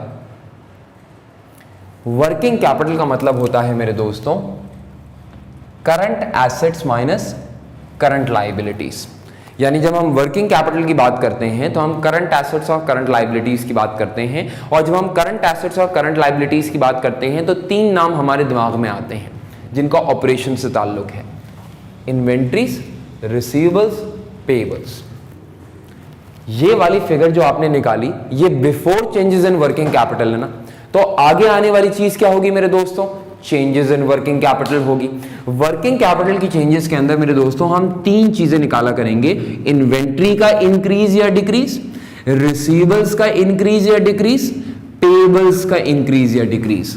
सर एक सवाल, सर आपने बोला कि हम इन्वेंट्री, रिसीवेबल और पेएबल्स का इंक्रीज या डिक्रीज निकालेंगे, ये इंक्रीज या डिक्रीज कैसे निकाला जाता है? बेटा इंक्रीज या डिक्रीज निकालने का मतलब ये है कि आप ओपनिंग और क्लोजिंग को कंपेयर कर लिया करेंगे। अगर मिसाल के तौर पे आपके सवाल के अंदर ओपनिंग इन्वेंट्री 100 है और क्लोजिंग इन्वेंट्री 120 है, तो फिर ओपनिंग माइनस क्लोजिंग यानी ओपनिंग और क्लोजिंग को कंपेयर करना। आप 100 से 120 जा रहे हैं ना, तो अगर 100 से 120 आपकी इन्वेंट्री जा रही है तो हम इसको बोला करेंगे इंक्रीज इन इन्वेंट्री। अगर इसके बरक्स अगर ऐसा होता कि लेट अस सपोज आप 200 से 120 जा रहे होते तो हम इसको क्या कहते? Decrease in inventory. इसी तरह जब मैंने आपको बताया था कि आपके पास स्टेटमेंट ऑफ कैश फ्लोज का जब भी सवाल आएगा तो दो बैलेंस शीट जरूर गिवन होंगी। आप ओपनिंग और क्लोजिंग रिसीवेबल को कंपेयर करेंगे। जब आप ओपनिंग और क्लोजिंग के रिसीवेबल को कंपेयर करेंगे तो ऐसा हो सकता है ओपनिंग रिसीवेबल 150 का हो और क्लोजिंग रिसीवेबल 300 का हो। ओपनिंग में 150 था, क्लोजिंग में 300 हो गया, यानी इसका मतलब रिसीवेबल्स इंक्रीज हो रहे हैं। इन पेएबल्स के केस में ऐसा हो सकता है कि आपके साल के शुरू के पेएबल्स 400 थे और साल के आखिर के पेएबल्स मिसाल के तौर पे 300 हैं। अगर 400 से 300 फिगर आ रही है तो इसका मतलब ये डिक्रीज इन पेएबल्स होता होगा। अगेन करना क्या है? इंक्रीज डिक्रीज इन इन्वेंट्री निकालना है, इंक्रीज डिक्रीज इन रिसीवेबल निकालना है, इंक्रीज डिक्रीज इन पेएबल्स निकालना है। क्लियर होती है बात ये? अब मैं आप सब लोगों से कहूंगा कि आप सब लोग अपने अपने रजिस्टर्स निकालो, रजिस्टर निकालो, पेन निकालो, सब लोग अपने रजिस्टर्स, पेन, पेंसिल जो भी तुम्हारे पास है वो निकालो। और अब जो मैं तुम्हें लाइन रहा हूं ना, ये लाइन अपने रजिस्टर के अंदर जाके बड़े बड़े फॉन्ट के अंदर यानी बड़े बड़े स्टाइल के अंदर जाके लिख लेना। इतने बड़े बड़े स्टाइल से लिख लेना कि तुम जब भी ये रजिस्टर रिवाइज करने बैठो तुम्हें कम से कम ये बात जरूर रिकॉल हो जाए जो मैं अब तुमसे कहने जा रहा हूं। निकाल लिया सबने? लिखो जरा, लिखो इंक्रीज इन इन्वेंट्री। लिखो इंक्रीज इन इन्वेंट्री, बड़े बड़े फॉन्ट के अंदर लिखना। Increase in inventory is equal to decrease in cash. Increase in inventory is equals to decrease in cash. फिर लिखो decrease in inventory, decrease in inventory is equals to increase in cash. इसी तरह एक दो लाइनें छोड़ो, फिर जाके लिखो increase in receivable, increase in receivable, decrease in cash, decrease in cash. इसी तरह फिर लिखो डिक्रीज इन रिसीवेबल, क्या बोल रहा हूं, decrease in receivable is equals to increase in cash. फिर लिखो एक दो लाइनें छोड़ के दोबारा लिखो increase in payable, increase in payable, बोले तो increase in cash, decrease in payable, बोले तो डिक्रीज इन कैश। 6 उसूल मेरे दोस्तों मैंने तुम लोगों को डिक्टेट करवाए। मैंने तुम लोगों को यह बोला कि तुम अपना प्रॉफिट बिफोर टैक्स उठाओ, उसके अंदर एडजस्टमेंट्स पास करो। जब प्रॉफिट बिफोर टैक्स उठा के उसमें सारी की सारी एडजस्टमेंट्स पास कर दोगे तो एडजस्टमेंट्स या तो पॉजिटिव आएंगी या तो नेगेटिव आएंगी। ये पॉजिटिव हो तो प्रॉफिट के अंदर ऐड कर देना, ये नेगेटिव हो तो प्रॉफिट के अंदर लेस कर देना। तुम्हारे पास एक नया ऑपरेटिंग प्रॉफिट आ जाएगा जो कि before changes in working capital है। अगर ये बिफोर चेंजेस इन WC यानी वर्किंग कैपिटल है तो अब आने वाली चीजें चेंजेस इन वर्किंग कैपिटल होगी। चेंजेस इन वर्किंग कैपिटल का मतलब तुम्हें इंक्रीज या डिक्रीज इन इन्वेंट्री निकालना होगा, तुम्हें इंक्रीज या डिक्रीज इन रिसीवेबल निकालना होगा, तुम्हें इंक्रीज या डिक्रीज इन पेएबल्स निकालना होगा। और फिर सुनो, अगर इंक्रीज इन रिसीवेबल है, सॉरी इंक्रीज इन इन्वेंट्री है तो डिक्रीज इन कैश, अगर डिक्रीज इन इन्वेंट्री है तो इंक्रीज इन कैश, अगर इंक्रीज इन रिसीवेबल है तो डिक्रीज इन कैश, अगर डिक्रीज इन रिसीवेबल है तो इंक्रीज इन कैश, अगर इंक्रीज इन पेएबल है डायरेक्टली प्रोपोर्शनल होगा, अगर इंक्रीज इन पेएबल है तो इंक्रीज इन कैश, अगर डिक्रीज इन पेएबल है तो डिक्रीज इन कैश। यानी अगर मिसाल के तौर पे तुम्हें लगे कि यार तुम्हारी इन्वेंट्री 100 से 120 चली गई तो इंक्रीज इन इन्वेंट्री है ना, इंक्रीज इन इन्वेंट्री यहां से माइनस कर दिया करना डिक्रीज इन कैश। अगर डिक्रीज इन इन्वेंट्री हो तो प्लस कर दिया करना increase in cash. Increase in receivables हो तो बेटा अगर इंक्रीज इन रिसीवेबल हो तो decrease in cash, decrease in receivable हो इंक्रीज इन कैश। अगर इंक्रीज इन पेएबल हो तो इंक्रीज इन कैश। उल्टा होता है बेटा, जो एसेट्स के लिए उसूल है उसका उलट उसूल लायबिलिटीज के लिए है। अगर इंक्रीज इन पेएबल हो तो इंक्रीज इन कैश, अगर डिक्रीज इन पेएबल्स हो तो डिक्रीज इन कैश। क्लियर होती है बात ये। अब आप मुझसे ये पूछेंगे कि सर आप एक बात बताएं, आप ये कहते हैं कि अगर इंक्रीज इन इन्वेंट्री हो तो डिक्रीज इन कैश और अगर डिक्रीज इन इन्वेंट्री हो तो increase in cash, and same case आपने रिसीवेबल्स और पेएबल्स के लिए हमको बताए। लेकिन सर आप ये तो बताएं कि increase in inventory decrease in cash क्यों होगा और decrease in inventory increase in cash क्यों होगा, यानी बाकी सारे उसूल कैसे बने। तो मेरे दोस्तों सुनो, कहने वाले कहते हैं, मैं नहीं कह रहा, कहने वाले ये कहते हैं कि भाई अगर इंक्रीज इन इन्वेंट्री हो यानी तुम्हारी इन्वेंट्री 100 से उठ के 120 तक चली गई साल के आखिर तक, तो अगर इंक्रीज इन इन्वेंट्री होगा तो इसका मतलब यह है कि तुमने ज्यादा इन्वेंट्री खरीदी, और अगर तुमने ज्यादा इन्वेंट्री खरीदी होगी तो लॉजिकली सोचो तुम्हारे पास से पैसा गया होगा, और अगर तुम्हारे पास से पैसा गया है तो डिक्रीज इन कैश होना चाहिए है तो माइनस कर दो। इसी तरह अगर डिक्रीज इन इन्वेंट्री है तो डिक्रीज इन इन्वेंट्री का मतलब क्या है कि तुम्हारी इन्वेंट्री कम हुई, और तुम्हारी इन्वेंट्री कम क्यों हुई होगी, क्योंकि तुमने इन्वेंट्री को बेचा होगा, और क्योंकि तुमने इन्वेंट्री को बेचा है तो तुम्हारे पास पैसा आया होगा, तुम कैश इनफ्लो रिकॉर्ड किया करो। इसी तरह कहने वाले कहते हैं, मैं नहीं कह रहा, कहने वाले कहते हैं कि अगर कभी इंक्रीज इन रिसीवेबल हो, 150 से 300 जा रहे हो, तो इंक्रीज इन रिसीवेबल्स का मतलब यह है कि तुम्हारा पैसा किसी और के पास फंसा हुआ है, और अगर तुम्हारा पैसा तुम्हारे कस्टमर्स के पास फंसा हुआ है यानी तुम्हें मिल नहीं रहा, तुम्हारे रिसीवेबल्स इंक्रीज हो रहे हैं, तो इसका मतलब तुम्हारे पास पैसा कम होता जा रहा होगा। अगर तुम्हारा सारा पैसा तुम्हारे कस्टमर्स के पास पड़ा है तो इसका मतलब तुम्हारे पास नहीं पड़ा होगा, and therefore increase in receivables decrease in cash होता है। अगर कभी डिक्रीज इन रिसीवेबल हो रहा हो तो आइए, कुछ कहने वाले ये कहते हैं कि भाई अगर डिक्रीज इन रिसीवेबल होगा तो लॉजिकली सोचें आपका रिसीवेबल क्यों गिरा। आपका रिसीवेबल इस वजह से गिरा होगा क्योंकि आपका रिसीवेबल इस वजह से गिरा होगा क्योंकि आपके कस्टमर ने आपको पैसे दे दिए होंगे, तभी रिसीवेबल गिरा होगा ना। तो अगर रिसीवेबल गिर रहा है तो लॉजिकली आपके कस्टमर ने आपको पैसे दिए होंगे, और अगर आपके कस्टमर ने आपको पैसे दिए हैं तो आप इसको एज एन इनफ्लो रिकॉर्ड कर लीजिएगा। फिर इसी तरह अगर कभी इंक्रीज इन पेएबल्स हो तो इंक्रीज इन पेएबल्स में कहने वाले लोग ये कहते हैं कि अगर इंक्रीज इन पेएबल्स हो तो इसका मतलब किसी और का पैसा तुम्हारे पास पड़ा है, यानी अगर इंक्रीज इन पेबल है तो इसका मतलब तुम्हारे ट्रेड पेबल्स बढ़ रहे हैं, और अगर तुम्हारे ट्रेड पेबल्स बढ़ रहे हैं तो इसका मतलब तुमने उनको पैसे पे नहीं किए, और अगर तुमने उनको पैसे पे नहीं किए तो तुम्हारे पास ज्यादा पैसे बच गए होंगे, तुम उसको एज एन इनफ्लो ट्रीट कर लिया करो। और अगर कभी डिक्रीज इन पेबल हो तो डिक्रीज इन पेबल का मतलब ये होगा कि तुमने अपने सप्लायर को पैसे दे दिए होंगे, और अगर सप्लायर को पैसे दे दिए हैं तो यहां से फिर लेस कर दिया करो। आती है बात समझ में? कहने वाले इंक्रीज और डिक्रीज के रूल्स की ये लॉजिक देते हैं। सच बात यह है कि ये लॉजिक गलत है, मैं इस लॉजिक से एग्री नहीं करता। हाँ, छोटे लेवल पे समझाने के लिए ये लॉजिक बिल्कुल सही है, लेकिन मेरे हिसाब से ये एब्सोल्युटली करेक्ट लॉजिक नहीं है। क्यों? अब मैं तुम्हें सिखाता हूं कि एक्चुअली इन्वेंट्री रिसीवेबल पेबल का इंक्रीज डिक्रीज क्यों निकाला जाता है। आप जरा ना कॉमन सेंस से सोचो। मैं आपको ये बोलता हूं कि आप लॉजिकली सोचो कि मिसाल के तौर पे हमने कैश फ्लो बनाना किस तरह स्टार्ट की। हमने कैश फ्लो बनाना स्टार्ट करी थी इनडायरेक्ट मेथड से, और इनडायरेक्ट मेथड का मतलब ये था कि हम, सुनते रहना, इनडायरेक्ट मेथड का मतलब ये था कि हम बॉटम से स्टार्ट करेंगे, और बॉटम से स्टार्ट कर करके मेरे दोस्तों कहां तक पहुंचा करेंगे? टॉप तक पहुंचा करेंगे। ये इनडायरेक्ट मेथड का मतलब था। याद है तुम लोगों को बात? अगर मैं लॉजिकली सोचूं तो इनडायरेक्ट मेथड के अंदर मुझे बॉटम टू टॉप आना था, और अगर मुझे बॉटम टू टॉप आना था तो मुझे प्रॉफिट की फिगर से स्टार्ट करना था, यानी पीबीटी की फिगर से स्टार्ट करना था, और पीएनएल के टॉप यानी मुझे सेल्स तक पहुंचना था। मानते हैं सब लोग इस बात को? क्लियर है ना? अब तुम लॉजिकली सोचो कि अभी तक मैंने कैश फ्लो के अंदर क्या किया। मैंने अपने प्रॉफिट बिफोर टैक्स यानी बॉटम लाइन को उठाया, और इस प्रॉफिट बिफोर टैक्स के अंदर सारे के सारे non cash expenses add back कर दिए, और सारे के सारे नॉन कैश इनकम्स को लेस कर दिया। और जब मैंने सारे के सारे नॉन कैश एक्सपेंसेस और सारे के सारे नॉन कैश इनकम्स को एडजस्ट कर दिया, तो ये सब एडजस्ट कराने के बाद मेरे पास एक नया प्रॉफिट आया, जिसका नाम क्या है? Operating profit before changes in working capital. समझते हो इस बात को?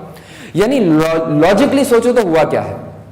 मैं अपने प्रॉफिट बिफोर टैक्स से स्टार्ट हुआ, इस प्रॉफिट बिफोर टैक्स से मैं चला, मैंने नॉन कैश एक्सपेंसेस को ऐड बैक किया, नॉन कैश इनकम्स को लेस किया, और जब मैंने नॉन कैश एक्सपेंसेस और इनकम्स को छेड़ा तो लॉजिकली सोचो मैं ऐड बैक करते लॉजिकली पहुंच कहां तक चुका हूंगा? ग्रॉस प्रॉफिट तक पहुंच चुका हूंगा। तुम लॉजिकली सोचो ना, एक्सपेंसेस और इनकम्स आते हैं ग्रॉस प्रॉफिट के बाद। तो अगर मैं प्रॉफिट बिफोर टैक्स से स्टार्ट हुआ था और मैंने सारे के सारे नॉन कैश एक्सपेंसेस और इनकम्स को एडजस्ट कर दिया था, तो लॉजिकली मैं ऐड लेस करते ग्रॉस प्रॉफिट तक पहुंच चुका हूंगा। यानी ये operating profit before changes in working capital actually वहां तक की एडजस्टमेंट्स हैं जहां तक एक्सपेंसेस और इनकम्स हैं, यानी टेक्निकली ग्रॉस प्रॉफिट तक पहुंच चुका हूं। अब मुझे इनडायरेक्ट मेथड को कंप्लीट करने के लिए टेक्निकली ग्रॉस प्रॉफिट से उठ के कहां जाना है? सेल्स तक।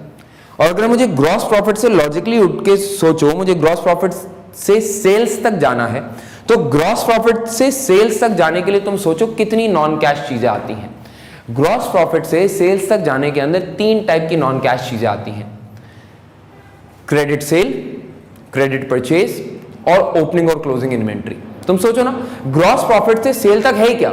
सेल्स और कॉस्ट ऑफ गुड्स सोल्ड। और सेल्स और कॉस्ट ऑफ गुड्स सोल्ड के अंदर 3 ही चीजें नॉन कैश हो सकती हैं, या तो क्रेडिट परचेजेस होंगी, या तो क्रेडिट सेल होंगी, या तो ओपनिंग या क्लोजिंग इन्वेंट्री होगी। यही 3 चीजें होती हैं। यानी तुम लॉजिकली सोचो कि जहां पे इन्वेंट्री रिसीवेबल और पेबल को क्यों एडजस्ट करवाया जाता है। देखो, ये ओपनिंग और क्लोजिंग इन्वेंट्री एडजस्ट हो गई, यानी एक एडजस्टमेंट हो गई। Increase and decrease in receivable को क्यों करवाया? इससे क्रेडिट सेल एडजस्ट हो गई। Increase and decrease in payable को क्यों एडजस्ट करवाया? जरा सोचो, इससे क्रेडिट परचेजेस एडजस्ट हो गई। यानी लॉजिकली सोचो कि अगर ये point of time gross profit तक का पॉइंट ऑफ टाइम था, तो जब मैं increase decrease in inventory receivable और पेबल्स को एडजस्ट कर देता हूं, यानी उनके ओपनिंग और क्लोजिंग को एडजस्ट कर देता हूं, तो टेक्निकली मैं opening closing inventory, credit sale और क्रेडिट परचेज का इंपैक्ट नेट ऑफ कर देता हूं। यानी मैं सारे के सारे ग्रॉस प्रॉफिट से चलते चलते, यानी तुम देखो इनडायरेक्ट मेथड के अंदर मैं चल किस तरह रहा था, मैं प्रॉफिट बिफोर टैक्स से पहले जीपी तक आया था, और जब मैं increase and decrease in inventory receivable और पेबल को भी एडजस्ट कर देता हूं, तो ऐसे समझो कि मैंने खालिसतन अपनी इनकम स्टेटमेंट को कुछ ऐसे करके झाड़ा होता है, मैंने कुछ ऐसे करके खंगाला होता है कि खालिसतन अब टॉप तक सारी नॉन कैश चीजें मेरे दोस्तों मेरी इनकम स्टेटमेंट से बाहर जा चुकी हैं। यानी जरा सोचो, मेरे पास ये जो कैश जनरेटेड फ्रॉम ऑपरेशंस की फिगर आती है ना बेटा, जब मैंने increase and decrease in inventory को एडजस्ट किया, इंक्रीज डिक्रीज इन रिसीवेबल को एडजस्ट किया, इंक्रीज डिक्रीज इन पेबल्स को एडजस्ट किया, तो ऐसे ना सोचो कि मैं इन्वेंट्री रिसीवेबल और पेबल को एडजस्ट कर रहा हूं, बल्कि ऐसे समझो कि मैं पीएनएल के अंदर opening closing inventory, credit sale और क्रेडिट परचेज को एडजस्ट कर रहा हूं। यानी मेरे पास ये जो कैश जनरेटेड फ्रॉम ऑपरेशंस की फिगर आती होगी, ये खालिसतन वो फिगर होती होगी, ये खालिसतन वो पीएनएल की फिगर होती होगी जिसमें सारी की सारी नॉन कैश चीजें डिलीट की जा चुकी हैं। बल्कि डिलीट कहां तक, अब सेल्स तक सारी की सारी नॉन कैश चीजें हटाई जा चुकी हैं। यानी ये जो मेरे पास फिगर आती होगी, ये खालिसतन वो पैसा है, ये वो पैसा है जो कि मैंने बिजनेस रन करके कमाया होगा, प्रॉफिट नहीं, ये वो पैसा है, ये वो कैश है जो कि मैंने बिजनेस रन करके कमाया होगा। यानी इन सारी चीजों को एडजस्ट करने के बाद सारी नॉन कैश चीजें आपके पीएनएल से हट जाती हैं, सारी नॉन कैश चीजें बेटा इस प्रॉफिट में से हट जाती हैं और आपके पास pure pure pure pure pure pure cash आ जाता है जो कि आपने ऑपरेशन से जनरेट किया होगा।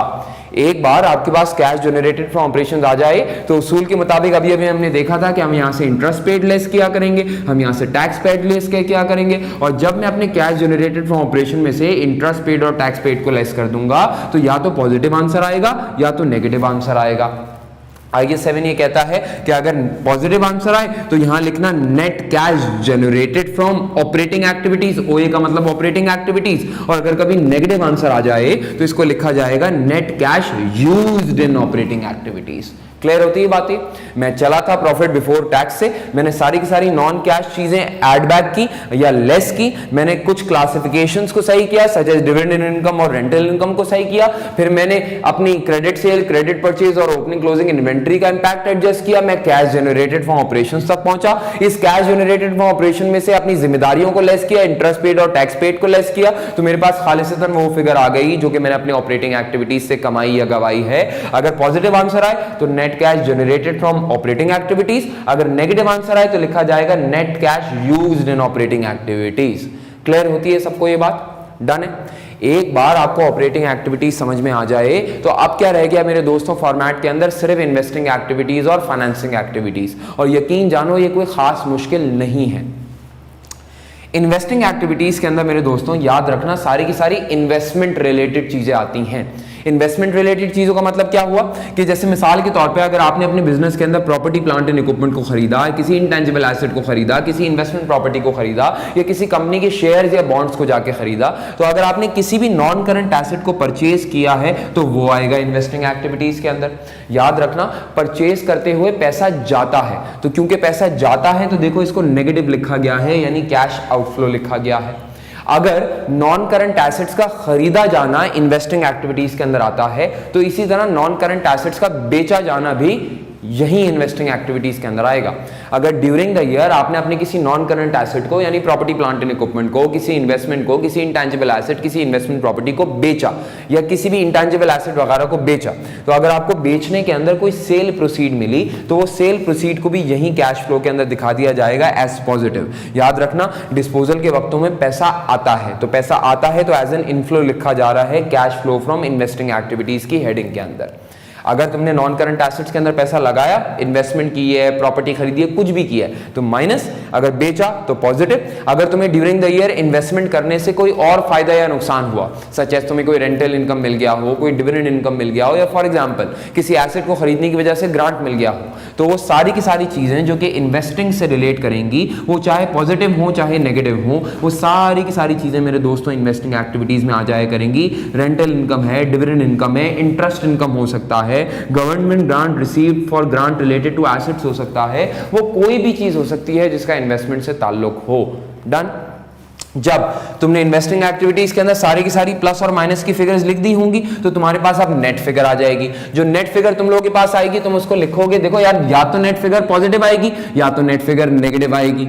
अगर तुम्हारे पास नेट फिगर पॉजिटिव आए तो तुम यहां लिखोगे net cash generated from investing activities IA, वरना तुम लिखोगे net cash used in investing activities, तो माइनस के अंदर जाके फिगर लिख लिया करोगे। क्लियर होती है सबको ये बात? अगर पॉजिटिव आंसर आए तो net cash generated from investing activities, अगर नेगेटिव आंसर आए तो net cash used in investing activities. Done है। अब मेरे दोस्तों जो लास्ट हेडिंग तुम लोगों के पास रहती है कैश फ्लो को कंस्ट्रक्ट करने के अंदर, उसका नाम होता है फाइनेंसिंग एक्टिविटीज। और मैंने अभी अभी आपको लेक्चर के शुरू में बताया था कि फाइनेंसिंग दो ही तरीके से हो सकती है, या तो इक्विटी या तो डेट। और क्योंकि फाइनेंसिंग सिर्फ दो ही तरीकों से हो सकती है, या तो इक्विटी या तो डेट, तो देखो यहां पे भी फाइनेंसिंग एक्टिविटीज के हेडिंग के अंदर इक्विटी या डेट से रिलेटेड बातें ही आएंगी। मैं सबसे पहले हेडिंग डालूंगा यहाँ पे cash flow from financing activities की। उस cash flow from financing activities के अंदर मैं सारी की सारी इक्विटी और डेट से रिलेटेड चीजें लिख दूंगा। मिसाल के तौर पे इक्विटी से रिलेटेड क्या हो सकता है, अगर ड्यूरिंग द ईयर आपने कोई शेयर्स इशू किए, तो अगर ड्यूरिंग द ईयर आपने कोई शेयर्स इशू किए हैं तो मेरे दोस्तों उससे पैसा आएगा। अगर पैसा आएगा तो बेटा आप उसको पॉजिटिव लिख दीजिएगा। अगर ड्यूरिंग द ईयर आपने शेयर्स इशू नहीं किए लेकिन ड्यूरिंग द ईयर आपने किसी लोन नोट से पैसा उठाया है, तो अगर ड्यूरिंग द ईयर आपने किसी लोन नोट से पैसा उठाया है, किसी डिवेंचर से पैसा उठाया है, तो वो भी एज ए पॉजिटिव आ जाएगा। बेटा लोन नोट्स के केस के अंदर आपने सिर्फ लोन नोट से पैसा उठाना नहीं होता, बल्कि कल को जाके लोन नोट्स को रीपे भी करना होता है। अगर कल को जाके मिसाल के तौर पे तुम लोन नोट्स की रीपेमेंट करते हो, तो जैसे लोन नोट्स का आना पॉजिटिव था, तो इसी तरह रीपेमेंट की वजह से पैसे का ज़या होगा, यानी पैसे का जाना होगा, आप नेगेटिव लिख दीजिएगा। फिर तुम देखो मैंने यहाँ पे लिखा है repayment of FLO, finance lease obligation. याद है कभी कभार हम लीज पे कुछ चीजें लेकर आया करते थे। अच्छा देखो याद रखना, जब हम लीज पे कोई चीज लेकर आते हैं तो RUA डेबिट और FLO क्रेडिट होता है। उस वक्त जब हम जब कोई एसेट लीज पे लेकर आते हैं तो RUA डेबिट और FLO क्रेडिट होता है। उस वक्त कोई कैश की इन्वॉल्वमेंट नहीं होती, बल्कि हमें उधार के ऊपर एक एसेट मिल जाता है। फिर आहिस्ता आहिस्ता करके हम क्या करते हैं, उधार को रीपे करते हैं। क्योंकि ये FLO यानी फाइनेंस लीज भी एक उधार की फॉर्मेट है, तो अगर आप लीज को पे ऑफ करें तो ये भी एक डेट रीपेमेंट होगी। आप रीपेमेंट ऑफ FLO को एज नेगेटिव यानी एज आउटफ्लो लिख लीजिएगा अपनी कैश फ्लो स्टेटमेंट के अंदर। फिर इसके अलावा अगर आपने इक्विटी से रिलेटेड बेटा कोई डिविडेंड पे किया, तो जैसे कि मैंने पहले बताया था, ये डिविडेंड पेड भी बेटा हमारे यहाँ फाइनेंसिंग एक्टिविटीज के अंदर एज एन आउटफ्लो आ जाया करेगा। अगर इक्विटी से कोई पैसा आया तो पॉजिटिव, अगर इक्विटी के अंदर कोई पैसा गया डिविडेंड पेड तो नेगेटिव। अगर डेट से कोई पैसा आया तो पॉजिटिव, अगर डेट की रीपेमेंट की, कोई लोन नोट या कोई FLO की रीपेमेंट की, तो वो नेगेटिव। डन। एक बार आपने अपने सारे के सारे पॉजिटिव्स और नेगेटिव्स को नेट कर लिया, तो अगेन या तो आपके पास आंसर पॉजिटिव आएगा या तो आंसर नेगेटिव आएगा। अगर आपके पास आंसर आए पॉजिटिव, तो आप पॉजिटिव आंसर आएगा तो आप लोग लिखेंगे net cash generated from financing activities FA। यही अगर आपके पास नेगेटिव आंसर आ जाए तो आप लिखा करेंगे net cash used in, net cash used in FA। Clear बात सबको समझ में आती है? 3 हेडिंग्स के अंदर काम होगा। सबसे मुश्किल ऑपरेटिंग एक्टिविटीज, ऑपरेटिंग एक्टिविटीज का आ गया जी ये टोटल।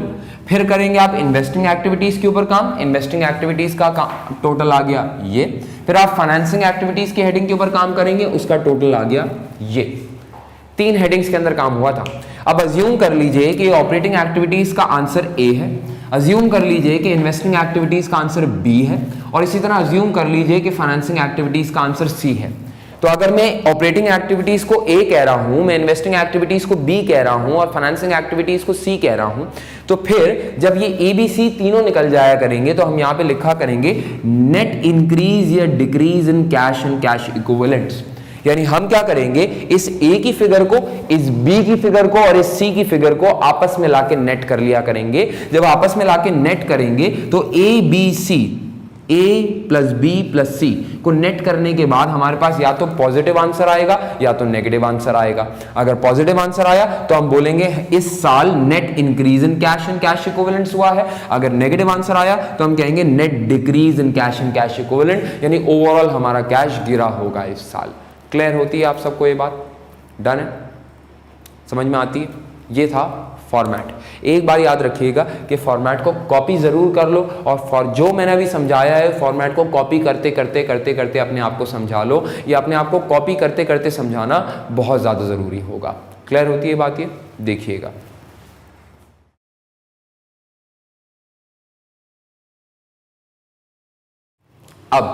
अब मेरे दोस्तों देखो, फॉर्मेट कॉपी कर लिया हमने, सब कुछ कर लिया, हमें सब बात समझ में आती है, लेकिन सर 1-2 सवाल आप पूछना चाह रहे थे, जरा पूछ लीजिएगा। मेरा आपसे ये सवाल, देखिए ऑपरेटिंग एक्टिविटीज का आंसर या तो पॉजिटिव आएगा या तो नेगेटिव आएगा। इन्वेस्टिंग एक्टिविटीज का आंसर या तो पॉजिटिव आएगा या तो नेगेटिव आएगा। फाइनेंसिंग एक्टिविटीज का आंसर या तो पॉजिटिव आएगा या तो नेगेटिव आएगा। अब सवाल मेरा आप लोगों से ये है कि मुझे बताएं कि ऑपरेटिंग एक्टिविटीज का आंसर पॉजिटिव आना चाहिए है या नेगेटिव आना चाहिए है। सोचें। ऑपरेटिंग एक्टिविटीज का आंसर मेरे दोस्तों हमेशा हमेशा हमेशा पॉजिटिव आना चाहिए है। अगर आपके ऑपरेटिंग एक्टिविटीज का आंसर नेगेटिव आ रहा है तो इसका मतलब ये है कि आपके ऑपरेशंस ही नेगेटिव हैं। अगर आपके ऑपरेशंस नेगेटिव हैं तो इसका मतलब यही है कि जैसे मुझे आपको पढ़ाने के अंदर पैसे भी देने पड़ रहे हैं, और अगर आपको पढ़ाने के अंदर पैसे देने पड़ रहे हैं तो इससे बेहतर है कि बिजनेस को बंद कर दिया जाए, काम ही ना किया जाए। ऑपरेटिंग एक्टिविटीज हमेशा पॉजिटिव होना चाहिए है। क्लियर? अच्छा, इसी तरह इन्वेस्टिंग एक्टिविटीज, या तो इसका आंसर पॉजिटिव आएगा या तो नेगेटिव आएगा। क्या बेहतर लगता है आपको, पॉजिटिव आना बेहतर है या नेगेटिव आना बेहतर है? इसका आंसर नेगेटिव आना ज्यादा बेहतर है। याद रखिएगा, अगर आपकी इन्वेस्टिंग एक्टिविटीज का आंसर पॉजिटिव आ रहा है तो पॉजिटिव जरा सोचो आएगा कैसे। पॉजिटिव आएगा ऐसे कि आपके पास बहुत ज्यादा रेंटल इनकम्स होंगी, डिविडेंड इनकम होंगी या ग्रांट रिसीव्ड होगा, और अगर आप या बहुत ज्यादा disposal of non current assets होगा। और अगर आपके पास इन्वेस्टिंग एक्टिविटीज का आंसर पॉजिटिव आ रहा है तो इसका मतलब आप इन्वेस्टमेंट के जरिए ज्यादा कमा रहे हैं और ऑपरेशंस के जरिए कम कमा रहे हैं। देखिए याद रखिएगा, इन्वेस्टमेंट से रिटर्न रिटर्न रिटर्न आता रहे, बहुत ज्यादा डिविडेंड या रेंटल इनकम आती रहे, तो ये बिजनेस का पर्पस नहीं था। भाई देखो ना, तुम्हारे शेयर होल्डर ने तुमको पैसा दिया, और पैसा इस वजह से दिया था ताकि तुम ऑपरेशंस के अंदर पैसा लगा के कुछ उसकी वेल्थ मैक्सिमाइज करके दिखाओ। अगर रेंटल इनकम ही कमानी थी तो शेयर होल्डर खुद घर खरीद के रेंटल इनकम नहीं कमा सकता था क्या? रेंटल इनकम कमाना आपके बिजनेस का कोर ऑब्जेक्टिव नहीं है। नॉन करंट एसेट्स को उठा उठा के बेच देना आपके बिजनेस का कोर ऑब्जेक्टिव नहीं है। ये डिविडेंड इनकम कमा लेना कोई कोर ऑब्जेक्टिव नहीं है आपके बिजनेस का। अगर डिविडेंड इनकम ही कमानी थी तो शेयर होल्डर खुद जाके वो शेयर्स खरीद के डिविडेंड इनकम कमा लेता। आपको ऑपरेटिंग एक्टिविटीज से पैसा कमाना है, और जो जहां से पैसा आए वो नॉन करंट एसेट्स के अंदर लगाना है ताकि फ्यूचर के अंदर बिजनेस की एक्सपेंशन के अंदर इन्वेस्टमेंट की जा सके। अगर इन्वेस्टिंग एक्टिविटीज का आंसर बहुत ज्यादा पॉजिटिव आ रहा है तो इसका मतलब over reliance on other incomes है और अंडर रिलायंस फिर ऑपरेशंस के ऊपर होगी। ये एक बैड हैबिट है, ये एक बैड ओमेन है बिजनेस रन करने के लिए। इस सिचुएशन के अंदर हम आपको यही रिकमेंड करेंगे कि इन्वेस्टिंग एक्टिविटीज का आंसर नेगेटिव हो तो ये पॉजिटिव साइन शो करेगा।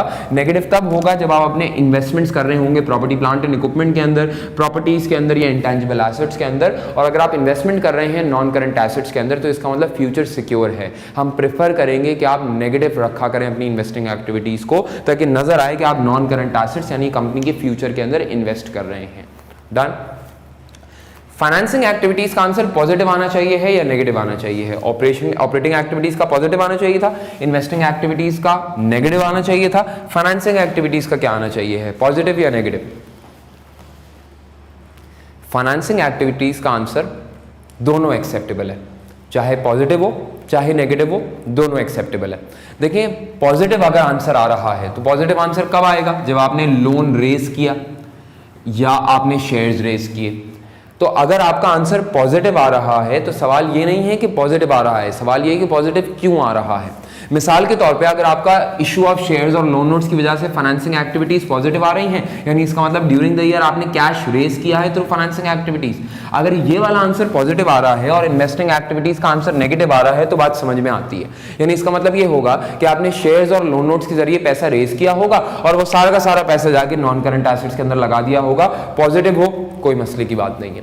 लेकिन अगर किसी के अंदर ऐसा हो कि आपकी फाइनेंसिंग एक्टिविटीज पॉजिटिव आ रही हैं, यानी आपने डेट या शेयर से पैसा रेज किया है, लेकिन आपकी ऑपरेटिंग एक्टिविटीज नेगेटिव आ रही हैं, तो इसका मतलब हमें ये समझ में आएगा कि आप अपने शेयर होल्डर से पैसा मांग के लेकर आ रहे हैं, डेट होल्डर से पैसा मांग के लेकर आ रहे हैं, ताकि अपने ऑपरेशन के लॉसेस को पूरा कर सके। अगर आप शेयर होल्डर का पैसा लॉसेस को पूरा करने के अंदर लगा रहे हैं तो ये बुरा ओमेन है। इसी तरह अगर मिसाल के तौर पे आपके यहाँ पे नेगेटिव आंसर आता है तो नेगेटिव आंसर भी अच्छा भी हो सकता है, बुरा भी हो सकता है। अगर आपका नेगेटिव आंसर इस वजह से आ रहा है कि आपने अपने लोन नोट्स को रीपे कर दिया या एफएलओ की रीपेमेंट कर दी है, तो अगर negative answer repayment of debt की वजह से आ रहा है तो दिस इज गुड, बिकॉज अगर आप डेट को रीपे करेंगे तो आपकी गियरिंग कम होगी, गियरिंग कम होगी तो बिजनेस के पास और मौका मिलेगा बिजनेस को और एक्सपैंड करने का, कंपनी की वेल्थ को मैक्सिमाइज करने का। बात समझ में आती है। लेकिन अगर मिसाल के तौर पे आपका नेगेटिव आंसर आ रहा हो इस वजह से कि आप बहुत हैवी डिविडेंड की पेमेंट्स कर रहे हैं, तो फिर ये कॉज ऑफ कंसर्न है कि भाई कंपनी की मिसाल के तौर पे ऑपरेटिंग एक्टिविटीज अच्छी नहीं है, इन्वेस्टिंग एक्टिविटीज नेगेटिव हैं, आप सारा का सारा डिविडेंड बांटे जा रहे हैं, तो ये एक कॉज ऑफ कंसर्न हो सकता है। समझ में क्या आया? सवाल ये नहीं है कि यहां पे आंसर पॉजिटिव आ रहा है या नेगेटिव आ रहा है, सवाल ये है कि पॉजिटिव क्यों और नेगेटिव क्यों आ रहा है। अगेन, पॉजिटिव आए इस वजह से कि आप इन्वेस्टमेंट्स कर रहे हैं, बहुत अच्छी बात। पॉजिटिव इस वजह से आए कि आप अपने ऑपरेटिंग लॉसेस को पूरा करने की कोशिश कर रहे हैं, बहुत बुरी बात। नेगेटिव आए इस वजह से आए कि आप डेट की रीपेमेंट कर रहे हैं, बहुत अच्छी बात। लेकिन नेगेटिव इस वजह से आए कि बेसिकली आप डिविडेंड पे कर रहे हैं, तो शायद इतनी अच्छी बात नहीं होती होगी, कॉज ऑफ कंसर्न होगा। क्लियर होती है सबको ये बात? Now this format you have to make sure कि दिस फॉर्मेट को, इस वीडियो को आप तब तक आगे ना बढ़ाएं जब तक ये फॉर्मेट आपको समझ में नहीं आ जाता। आप दो दो बार जाके सब कुछ देखिएगा ताकि आपको कैश फ्लो का पूरा फॉर्मेट सही से समझ में आ जाता है। This is going to be the main thing in cash flow. Clear होती है बात ये? Thank you.